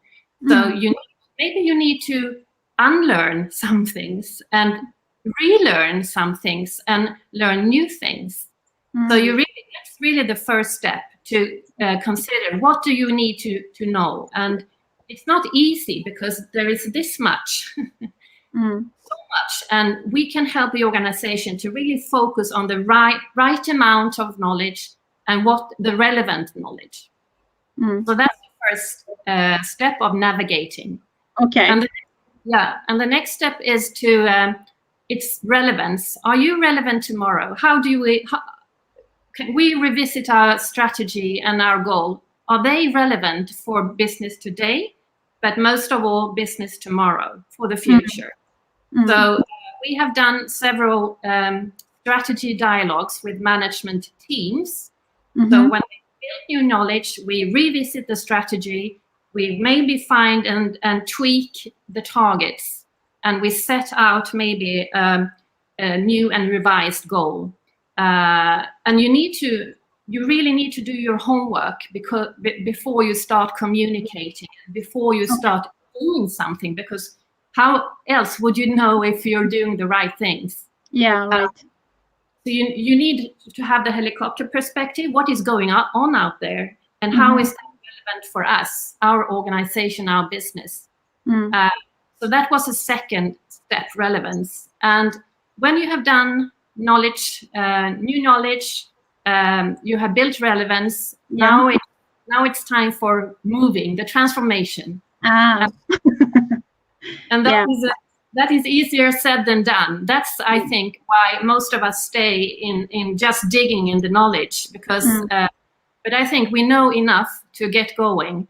Absolutely. So, and there is no master plan. Remember that there is no master plan. You have to start somewhere. So we are working with transformation and learning journeys, and this journey must be relevant and must have the sustainability in focus. And maybe when you have done, you know your targets, your goals, you do the backtrack, and then you know the bits and pieces, slowly by slowly, the steps you need to take. So we go along with the organization. We are their guides, you can say, in this journey, and we have compass, so they know that they are going for the targets. So we are structuring the map and doing the concrete transformation. And the last step, I would say, that is surrounding all these 3 steps is conceptualization and the story making. Because as I said in the beginning, a lot of companies and organizations, they are doing a tremendous job when it comes to sustainability, but they don't really talk about it, or they don't frame it or conceptualize it, because this maybe is a new narrative, and it has to be logic for the internal crowd, I mean employees, but also for the external part. So all stakeholders need to understand what kind of transformation is this and why. We are working very much on the communication part of it, along with the 3 previous steps. Right. So, and then, so you're working with the communication throughout the steps, and then you conceptualize it and communicate it transparently, publicly then. Yes, and one mistake I find, and what I was also discovering when I was working in the university with the Summit Arena, is that we listen to fantastic examples of sustainability, but often they talk about it when they are, when they are they have reached the goal.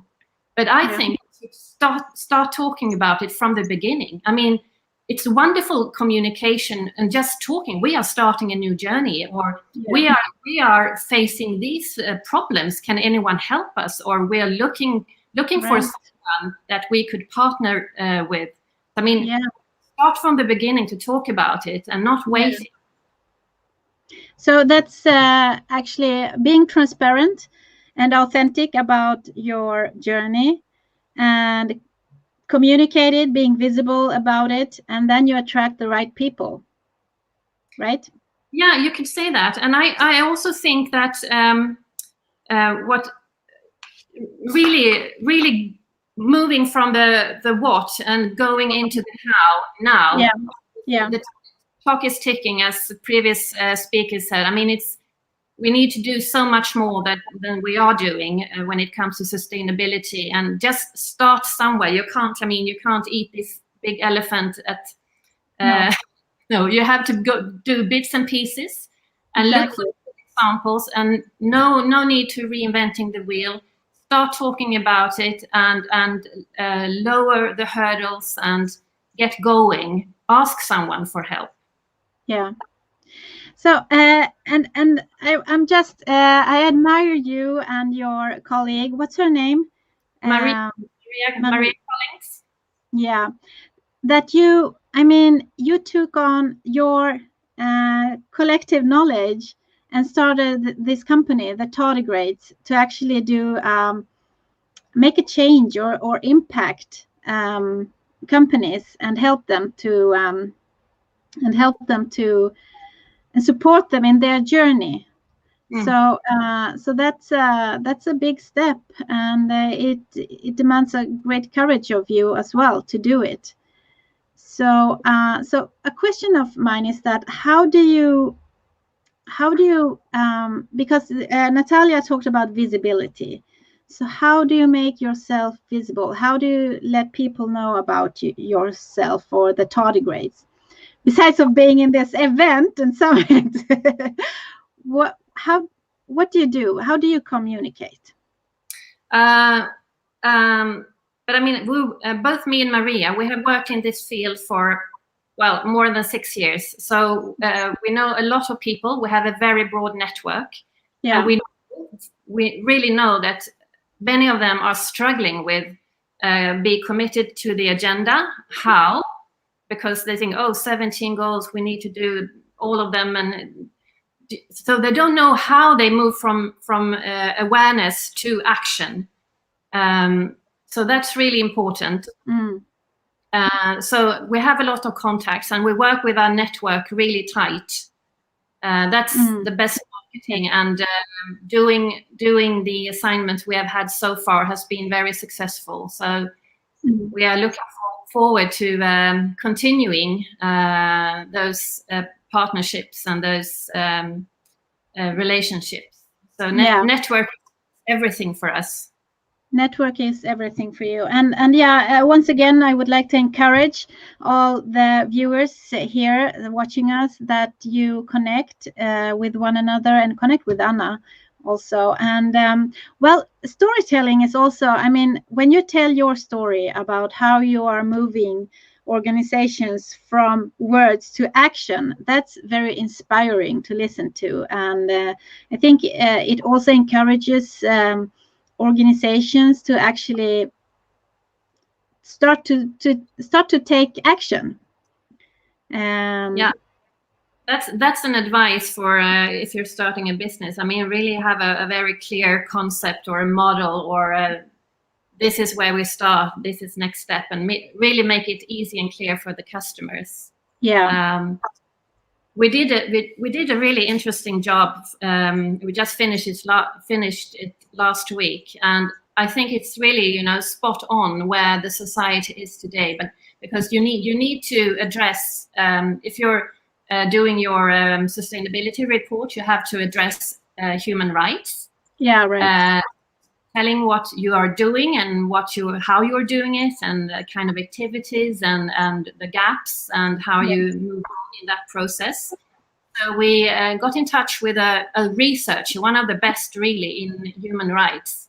And she's Italian and worked internationally for many, many years. And now she's connected to Lund University and the Raoul Wallenberg Institute. Yeah. And she's actually doing that, what many researchers don't. She's going to market.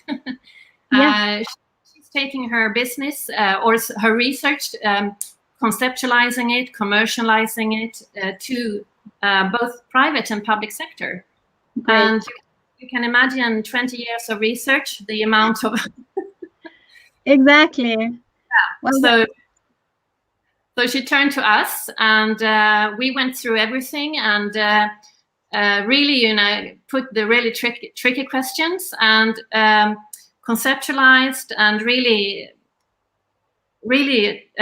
framed her research. So really found what's in it for me if I'm a big private company, and how can I address human rights, not just spoon feeding people with conclusions, but really, feel it under your skin, and addressing skills and attitudes, and really making a change in the organization. So now she's up and coming, and it will be so fantastic to follow her, and that we have been able to help her to framing it, and finding what are the crucial bits and pieces in her business.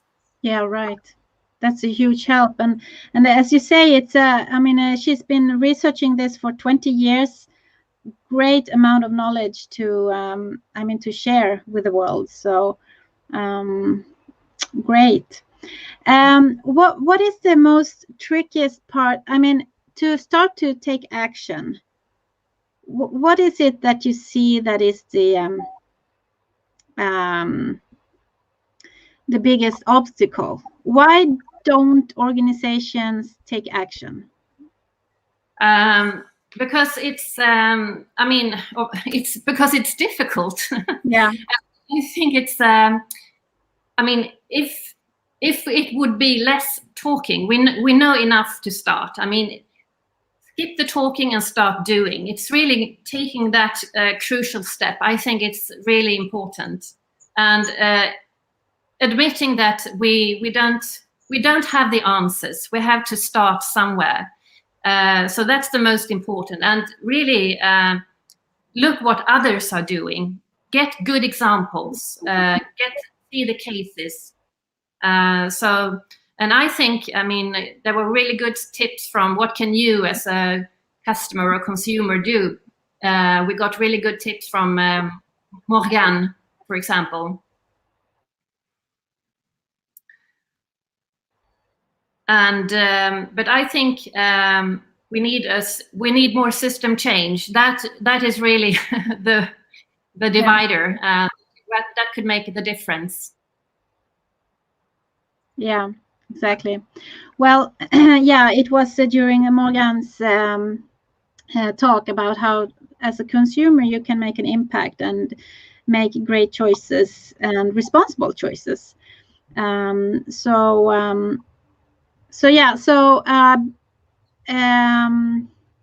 fear of not knowing enough, would you say that would be one aspect of it? But we need to start doing and not be scared of doing wrong.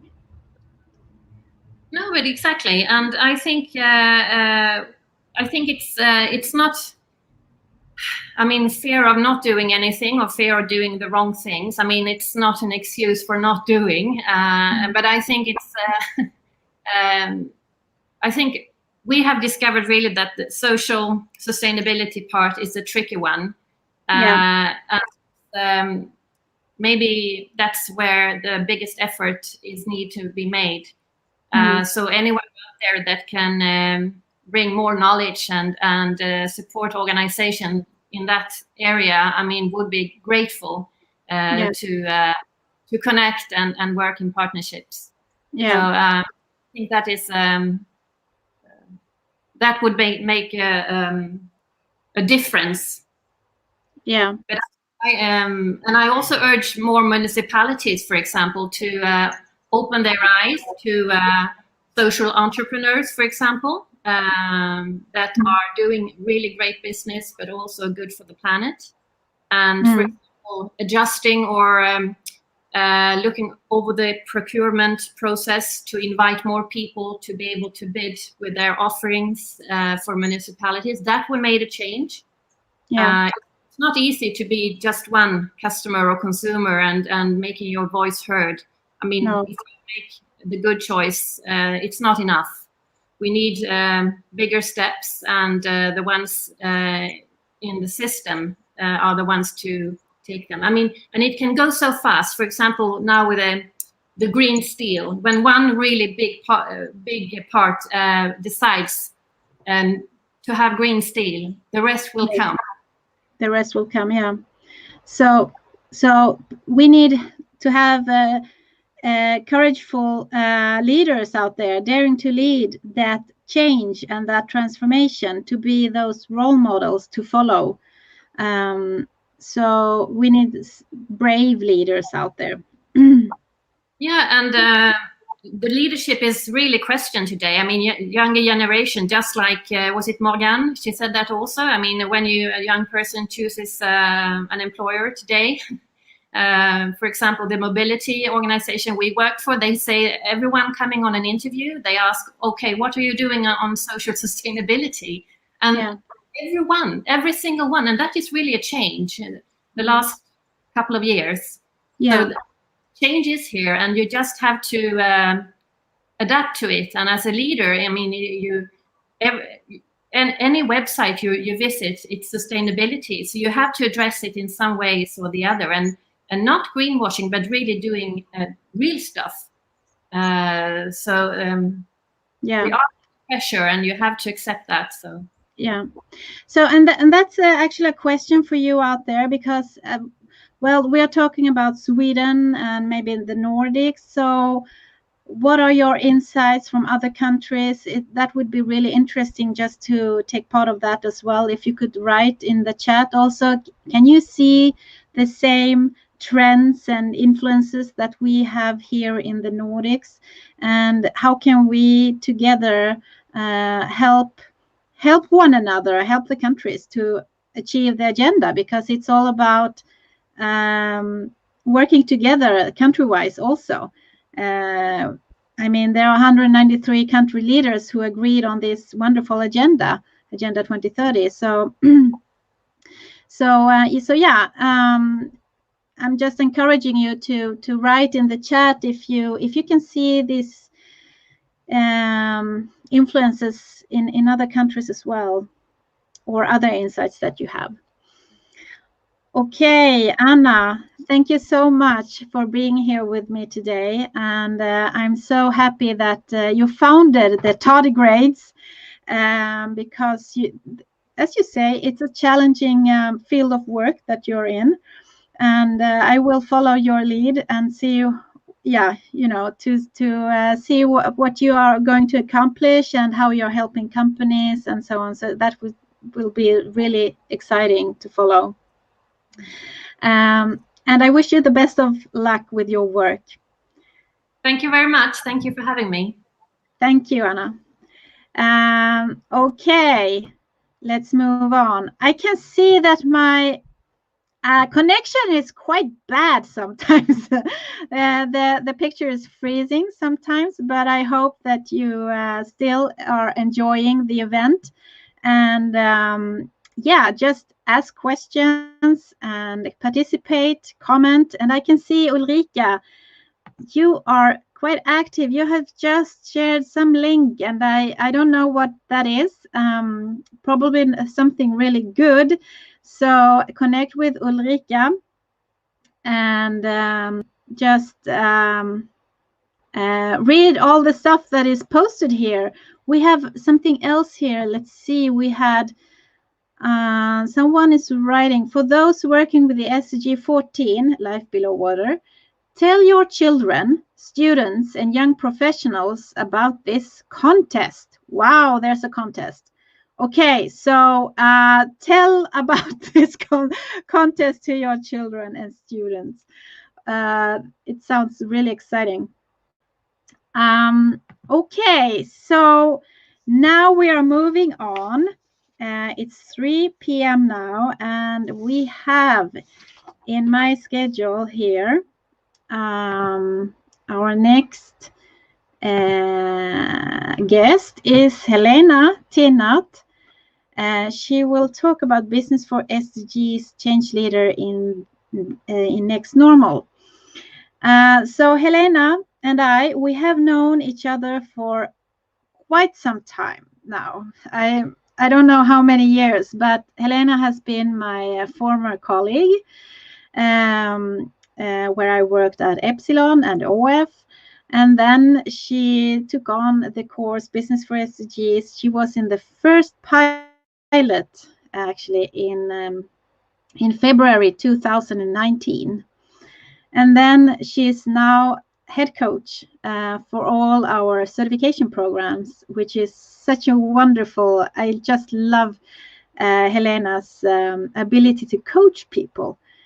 And she's also one of my most dearest and closest friend of mine. So let's see if we can add Helena to the stream. Hello, Helena! Woohoo! Hello, Eva. Welcome. Oh, you Nice have to the see you. badge. Oh yeah, it's on. It's on. It's on. It's close to my heart. Yeah, mine too. I always Right. think that I should put it on my left side because so it should be closest to my heart. Yeah. Yeah. Yes, that's correct.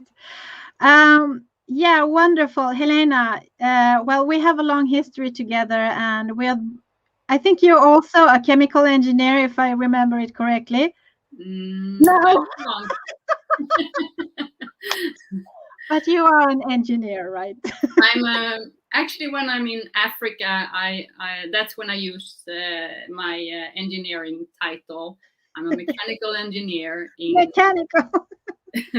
Right. Well, industrial engineering. yeah. And you have this lovely picture in the back because that is reminding me of the periodical system in a chemistry class. But it's actually the SDGs. If you take a look at Helena's back in the background, you have all the sub-targets. Yes. And I think it's wonderful to see those visual like that. But Helena, you are here today to talk about your journey of how you have made an impact on your society.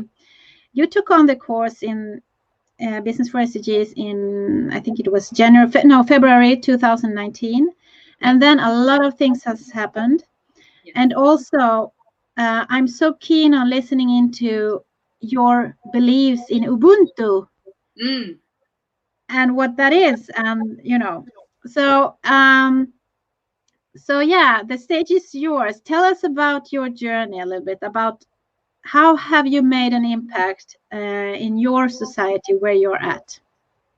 Well, first of all, Ubuntu is actually meaning I am because you are. So I would like to start by thanking Morgan, Anna, who's actually been my coaching student. So I'm so proud to hear them speak. They've been wonderful to follow your journeys.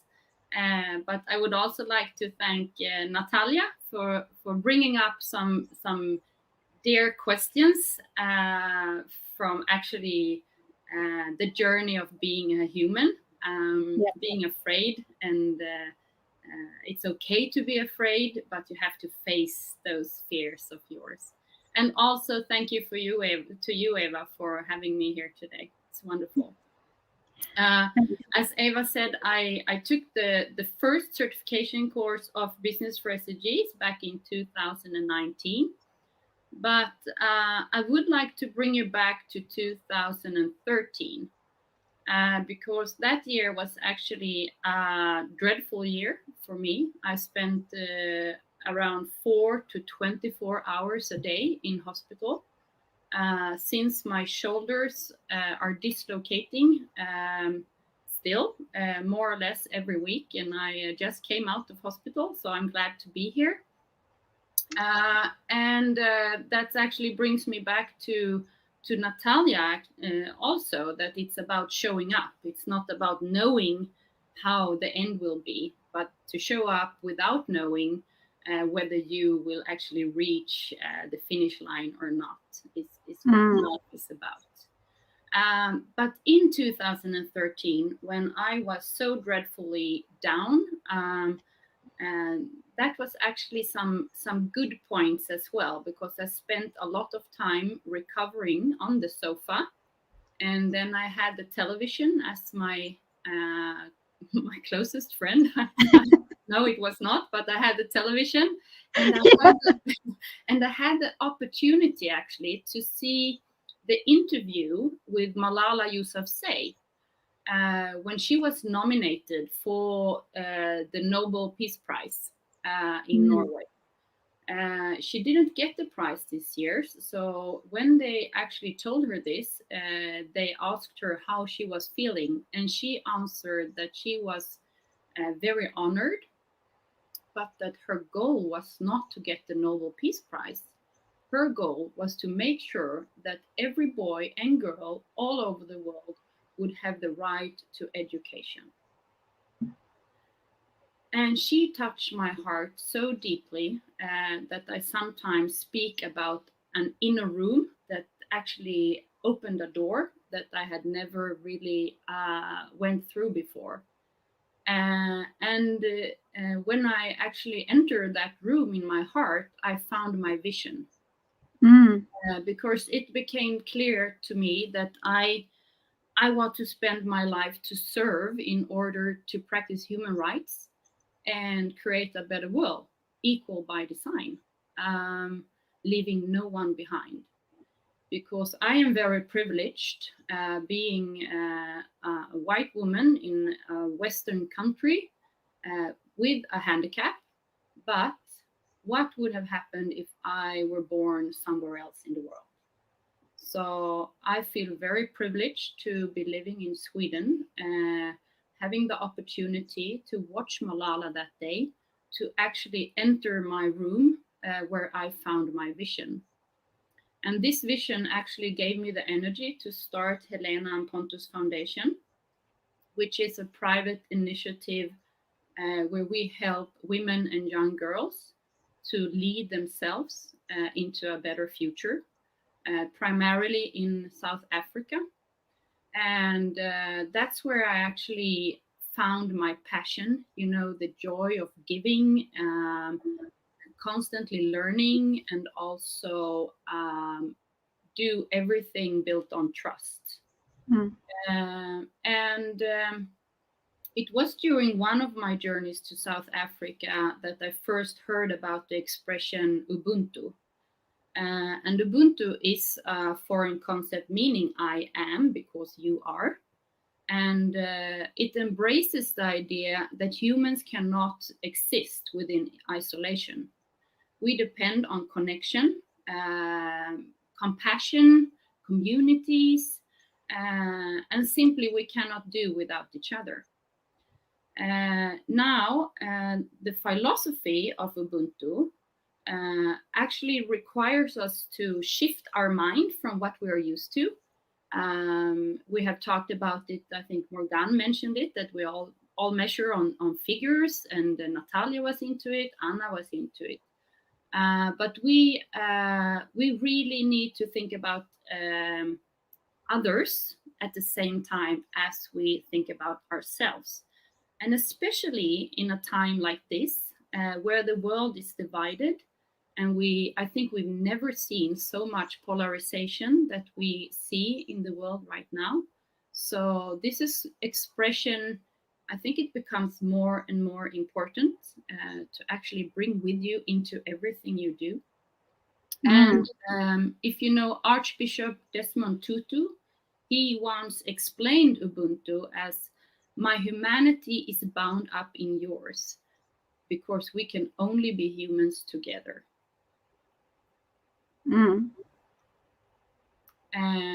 And I think everyone here can relate to if they would be totally alone on an island. It would be so nice for maybe an hour, but it would not be so nice anymore. But the potential of human beings working collectively to achieve goals is actually much greater than the potential of one individual.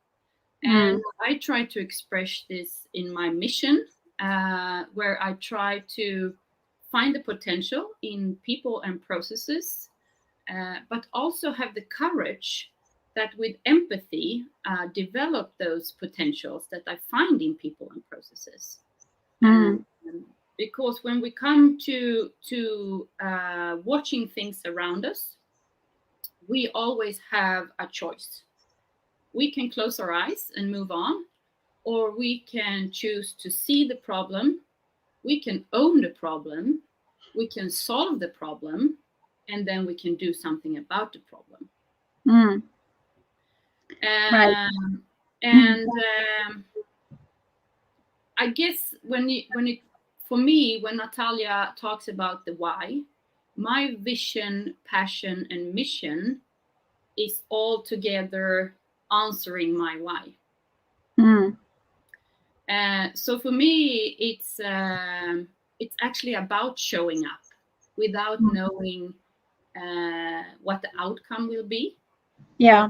Show up and do what I do and become what I am meant to be. I don't know what that is yet. No. But as I tell our students in the coaching sessions, always trust the process. Yeah, trust the process. That's a mantra. And I guess that some of you who are listening here today might be sitting there thinking, I don't know what to do next. That's okay, because when you don't know what to do nothing. Because you will find out someday what you are meant to do. And then you take action and you do it.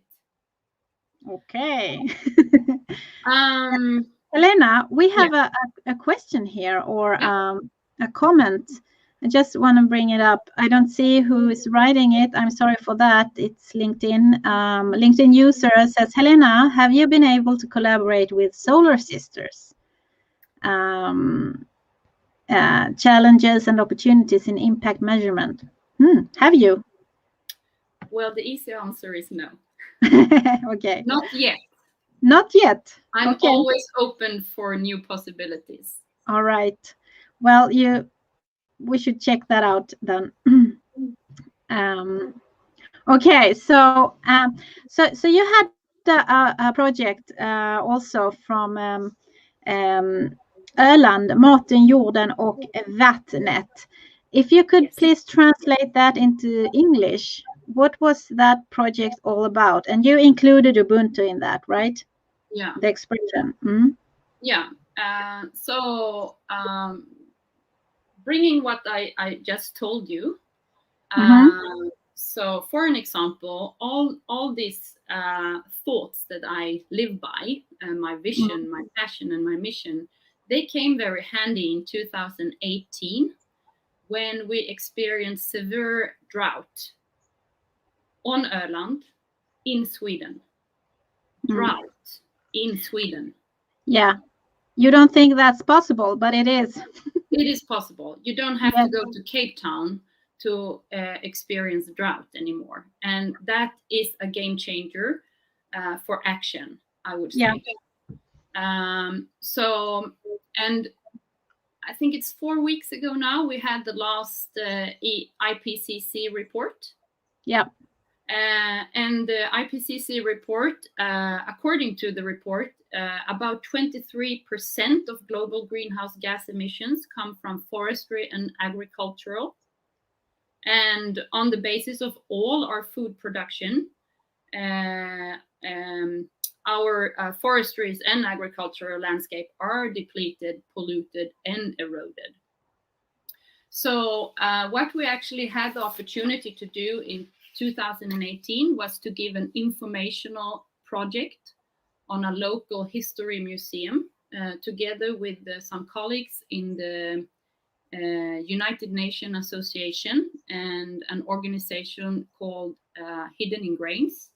We brought in academia and we got some financing through the UNA of Sweden and some local investors to actually make an informational project on why we have the drought and what we can do about it.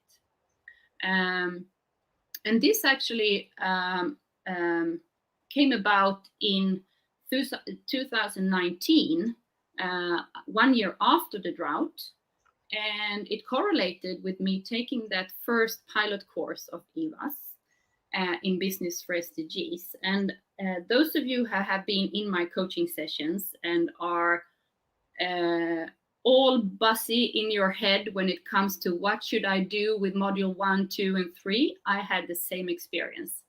I experienced that this is good stuff. This is really good stuff. It's good knowledge.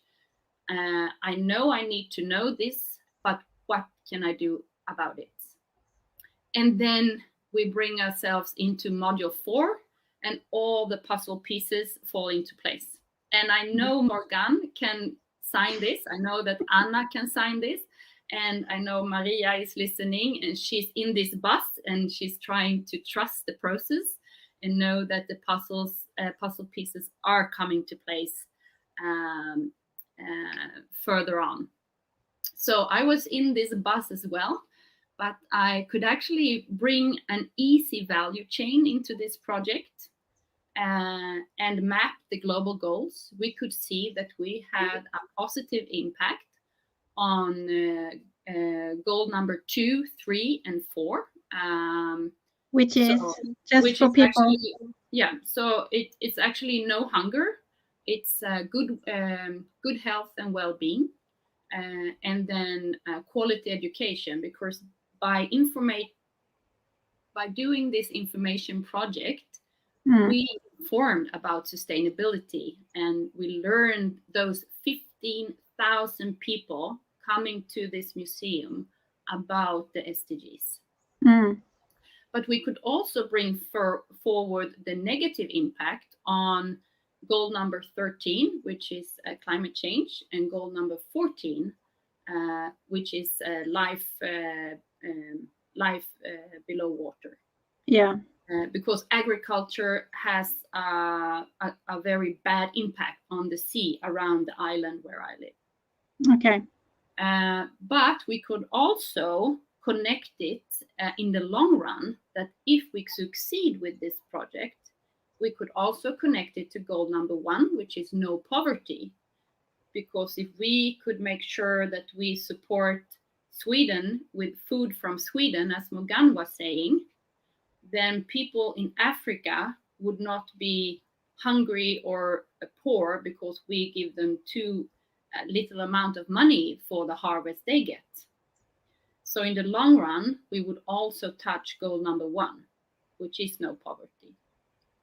And as I said, goal number 4, which is in the long run, that we made awareness around this subject. And from that, we informed and worked on, and then we got the opportunity to actually create a multi-stakeholder partnership, I would call it, where we actually were handed a piece of land from the museum, so we could start to grow cultural cereals and show how they actually adapt to this drought environment in a better way, and they are also better for your stomach and your health. So that we did in 2020, and this year this multi-stakeholder partnership has actually grown. So we now have myndighet, the government Authority is actually one of the investors in the project. Yeah. I'm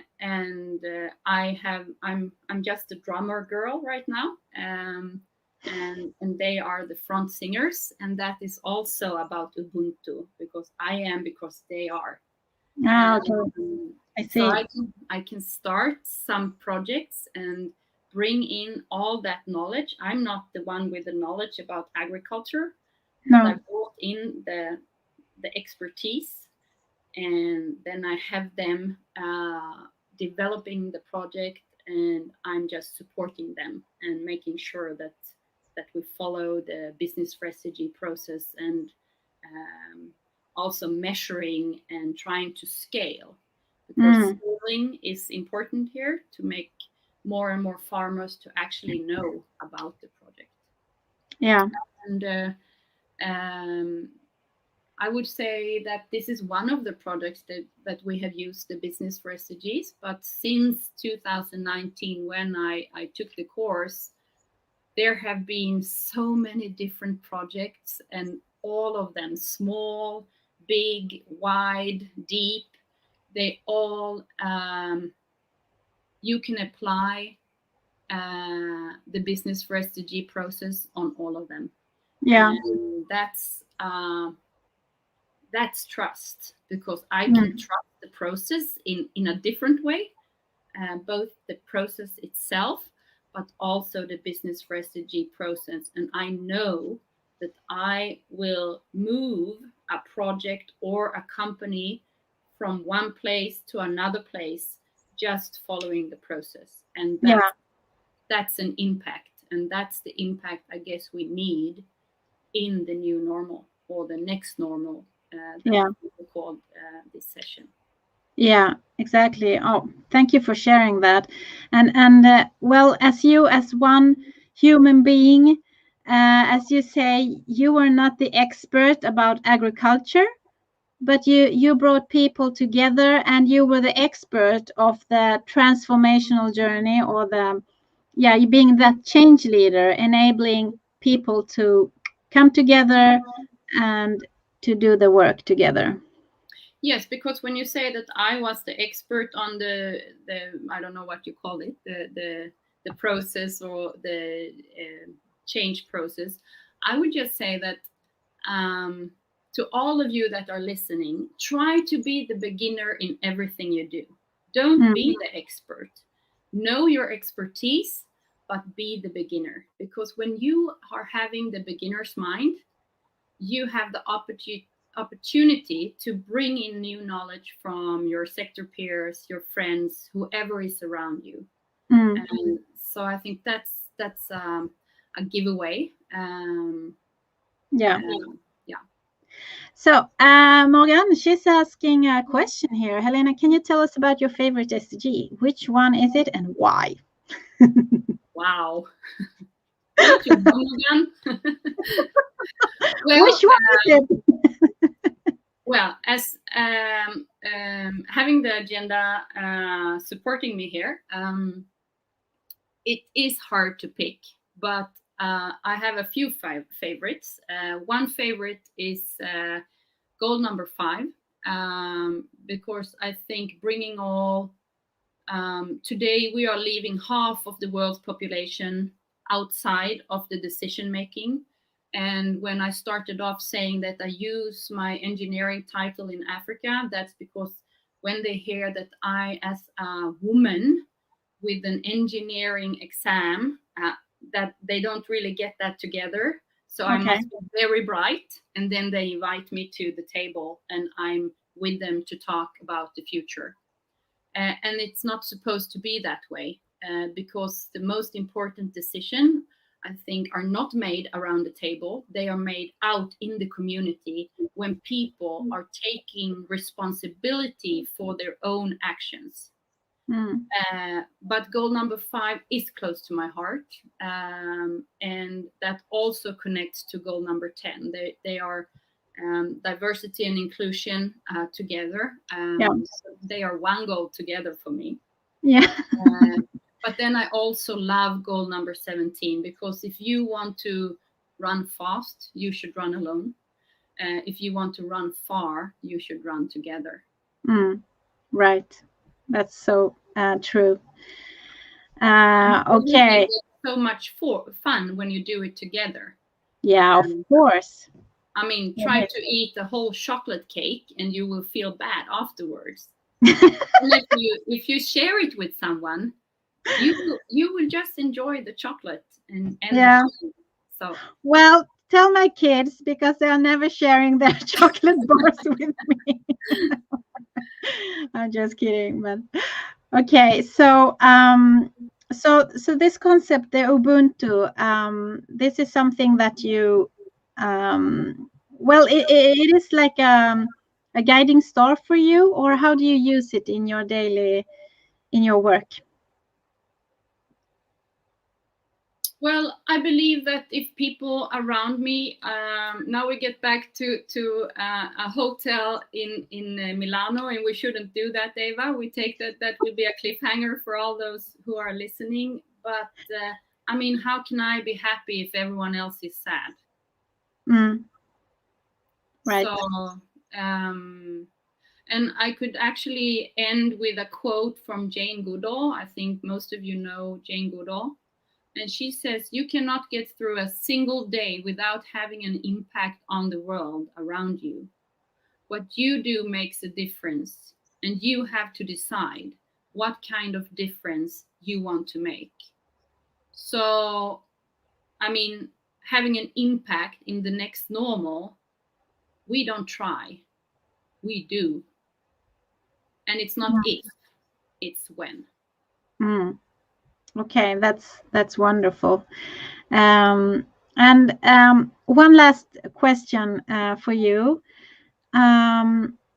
Well, we also listened to Natalia. She was talking about visibility and to make an impact. It's super important to become more, visible.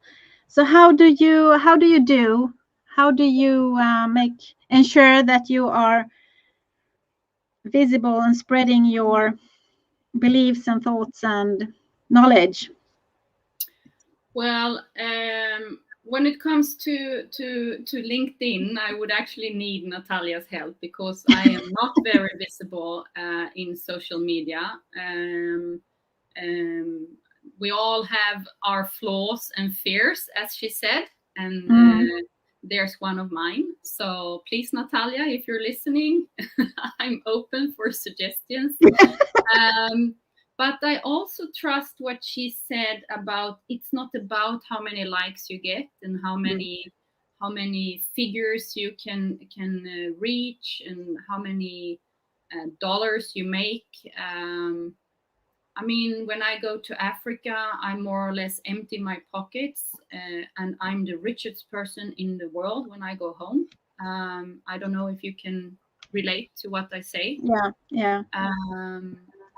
Because I have a mantra of my own, which says that the greatest gift is to give.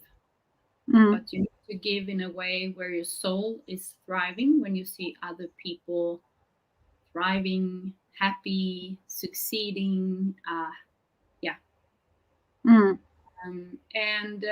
But that was not an answer to your question. No.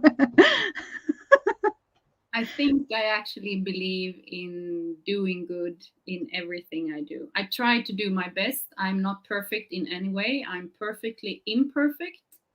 And I am waking up every day trying to do the best with the prerequisites that I have. And if it turns out to be a bad day, that day is actually about doing it or transferring into a good bad day. A good bad day. A good bad day. You're having a good bad day. That's yeah. Okay. Well, so you are transforming it into still a good day. Yeah. Yeah, where you maybe have learned from the bad day, right? Yes. Okay, then I understand. Okay, so thank you so much, Helena, for sharing your thoughts and insights. I also have a LinkedIn user who's writing that ask the ESRI representative in any country to get free software bundle for K-12 school children to learn how to map and build new data layers to help interest policymakers in project. Okay, thank you for the tips. We should take a look into that as well. But thank you again, Helena. And if you have questions for Helena or you want to get in touch with her, just, connect on LinkedIn and take it from there. Good luck, Helena, with the project and Ubuntu, and see you soon. See you. Bye. Okay. Thank you, everyone. Let's see now. Now it's 4:30, and we are, according to the schedule here, we are actually at the point of when we are going to raffle the winner for the Business for SDG course, which is the certification course that Helena did back in 2019, but also Morgan, who just recently finished it, and Anna Landeboy. So we actually do a challenge like this to raffle one winner to earn the course because we want to spread this and invite people to it. So I want to welcome my colleague, my wonderful colleague, Sarah, to Hello, everyone.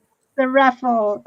Yes, I have Yes. all the names of all the contestants who have answered correctly to all the questions in the challenge. So Yes. I'm soon about to pick a name. But Yeah. before we do that, we will first go through the correct answers because you had to answer correctly on 3 questions.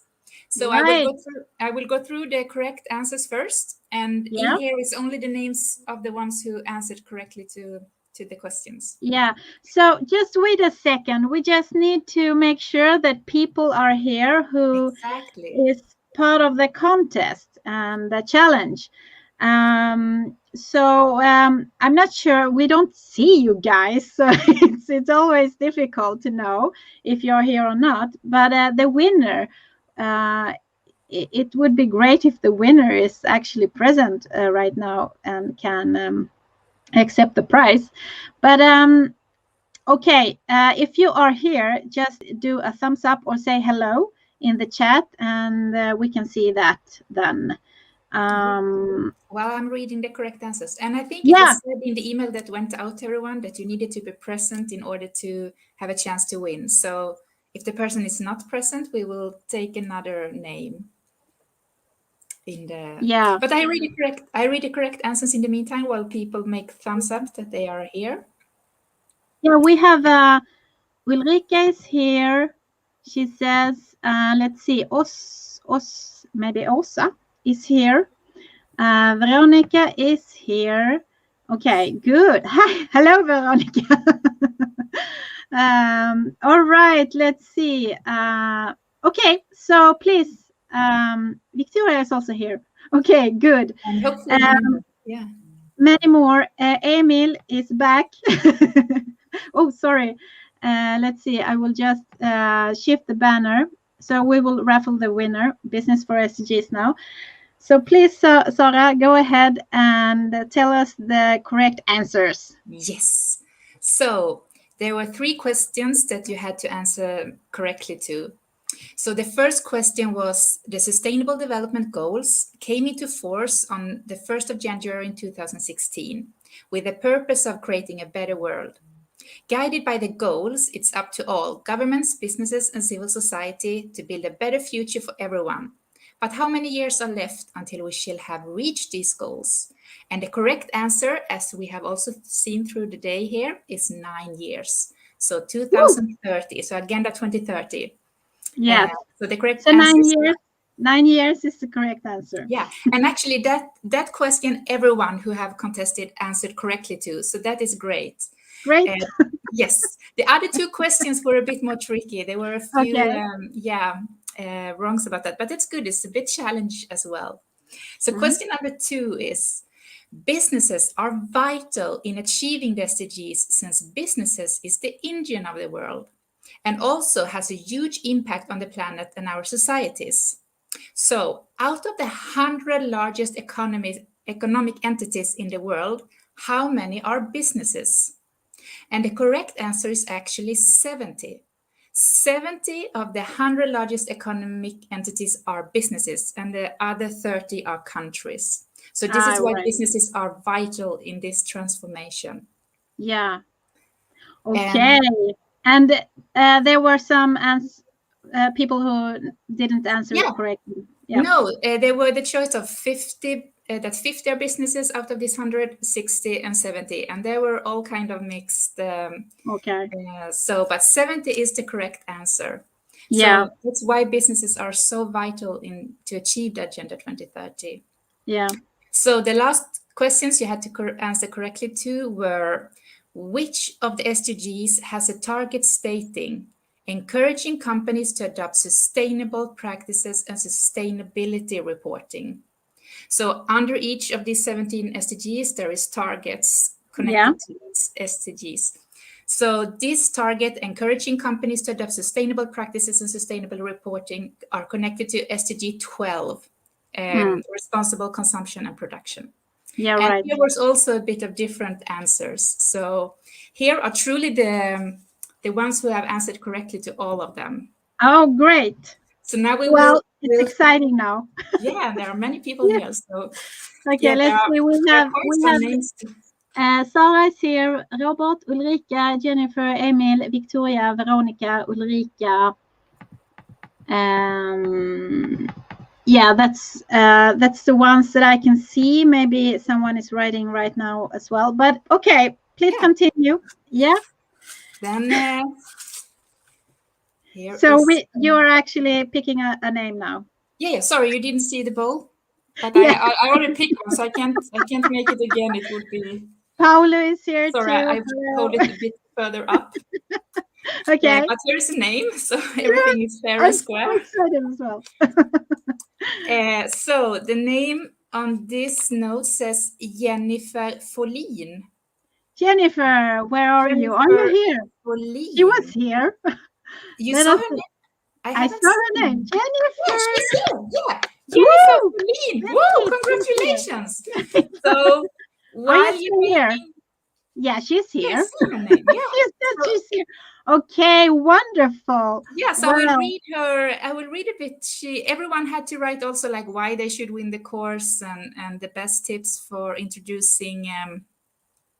Which is your best sustainability advice linked to making business more sustainable, and motivate why you should win this contest. So Jennifer has written, that the best advice is to listen to your user. Listen to your user. Make a product that fits the purpose of that it will be used for a longer time. Make it easy for the user to repair and upgrade instead of discarding and buying new. That's great advice. Woo! And she says that I'm currently working with user-centric design, and I think there's a lot to gain by combining the user-centric view of the product business development with sustainability to develop a better future. I would really like to broaden my knowledge within sustainability and how to apply it with the customers I work with as a UX design consultant. Wow. So that's awesome. Big congratulations. Wow. Congratulations. Yeah. Wow, that will be so exciting to see. and well, actually, we are going to launch the next occasion, the next course here in September 20th. Mm-hmm. And Jennifer, you will be invited to that group. And as maybe you know that it's an online course, but you have Helena as your coach, coaching you through the course, and you also do the course in your own pace. And you also apply your knowledge to a pilot case, which we heard actually Morgan talk about. Her pilot case was the Fjällräven. So once again, it's congratulations, Jennifer. It will be so exciting to have you on board, and Yes. we look forward to have you. And So all the rest, of course, also welcome. The course starts on the 20th of September if you want to sign up. And but there can only be one winner, and that's Jennifer. So that was Jennifer. Oh, this is so awesome. I'm always so excited when we're doing the raffle because it's really exciting. Okay, let's see. We have comments. Yeah, it's a lot of congratulations. And we can see that, yes, Jennifer, I'm here. great. Great. Thank you so much. And now, Sarah. So yeah, question and answers. Question and answers. Yes. So we have a time left here for some question and answers, and maybe if you want to, I can add you to the stream, Helena. Tinat, I see that you are still here. Maybe I can add you. And Morgan and Anna Landeboy, if you want to, you can be on the stream as well. Let's see if I can add you here. Just enter the green room, as we call it. So people, if you have questions or if you want to share some insights, please do. And I saw something here before. Let's see, I saw something here I would like to share.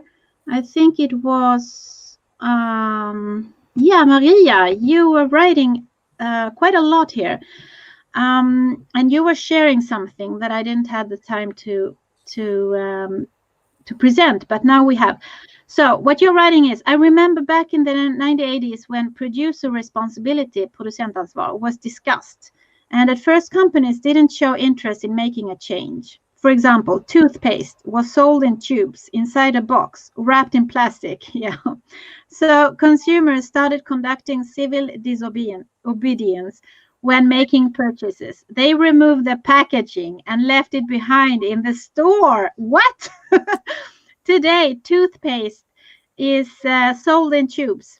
Same thing with coffee that used to be packaged in boxes and plastic. Today, coffee is sold in the, yeah.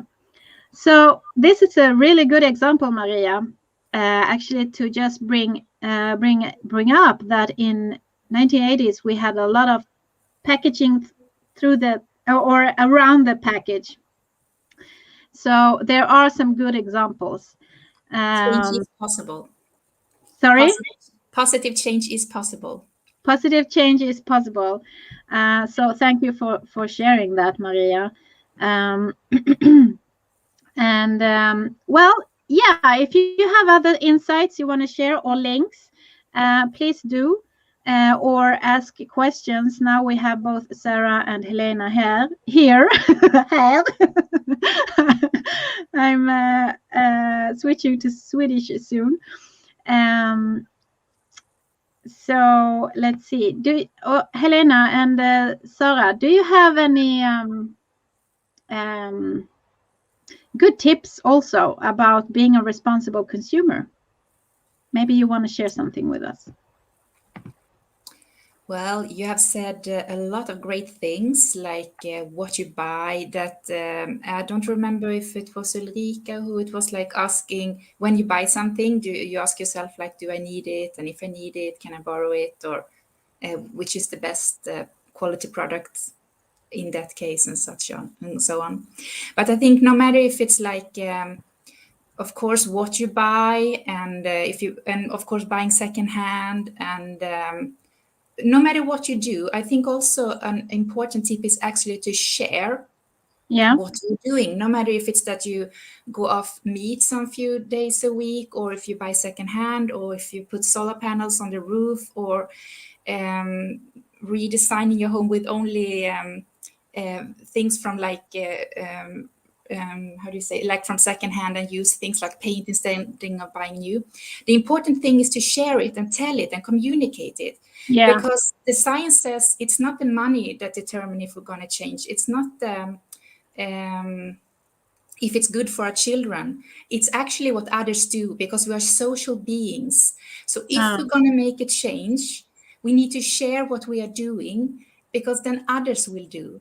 And when we reach a certain percentage, no matter if it's companies or private persons, and it says about 25%. So I think we should be there soon, and we need to be before 2030. So share what you are doing, because that's when we really make this social tipping point, which is a good thing. Exactly. Yeah. And that's the importance of being visible also. To actually be visible of what you're doing and communicate it. Maria, you were addressing to Sarah. Do you want to do your thing with the hands? People don't do what you say, they do what you do. Exactly. Maria is lovely. She's a great inspiration. You should all follow her. She really walked the talk, and I love her. And she was on one of my lectures when I lectured about the global goals and sustainable development and what we need to do. And I had this thing, and now actually it was a few years since I did this physical lectures, since because of Corona, as you know. Yeah. And I don't recall exactly, but I think it was like if all of you listening to this now will do, I will count 1, 2, 3, and then we all clap. Okay, so everyone will do that. We do 1, 2, 3, and then we will all clap.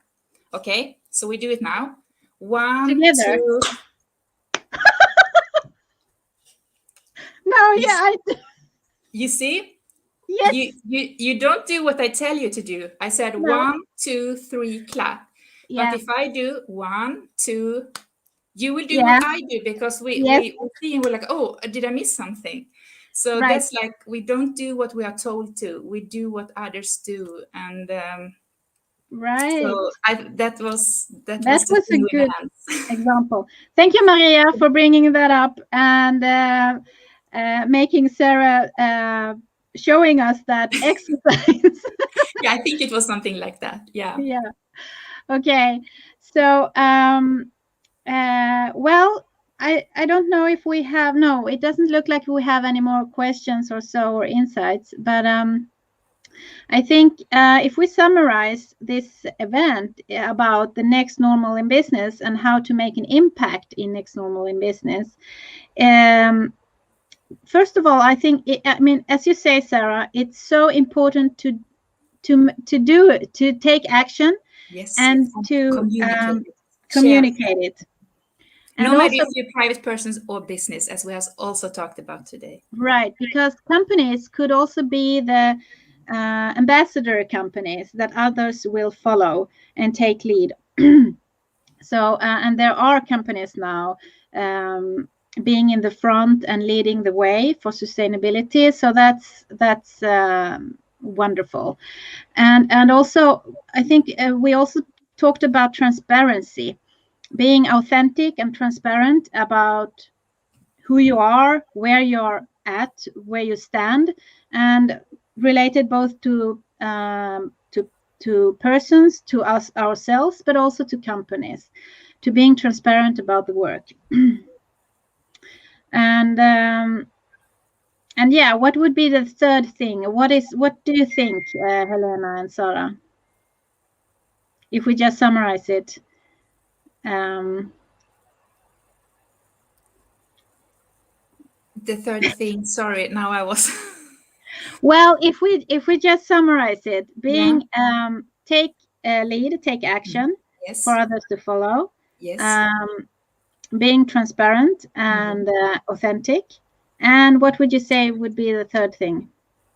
I don't have any answers. I don't know, maybe it's communicate, and like take the action, be transparent and authentic, because that's how we will create happy people, happy business, happy planet. And then of course, like, communicate it. So no greenwashing or no greenwashing. We're just like straight with transparent communication, and we will have this social change and social communicate, being transparent.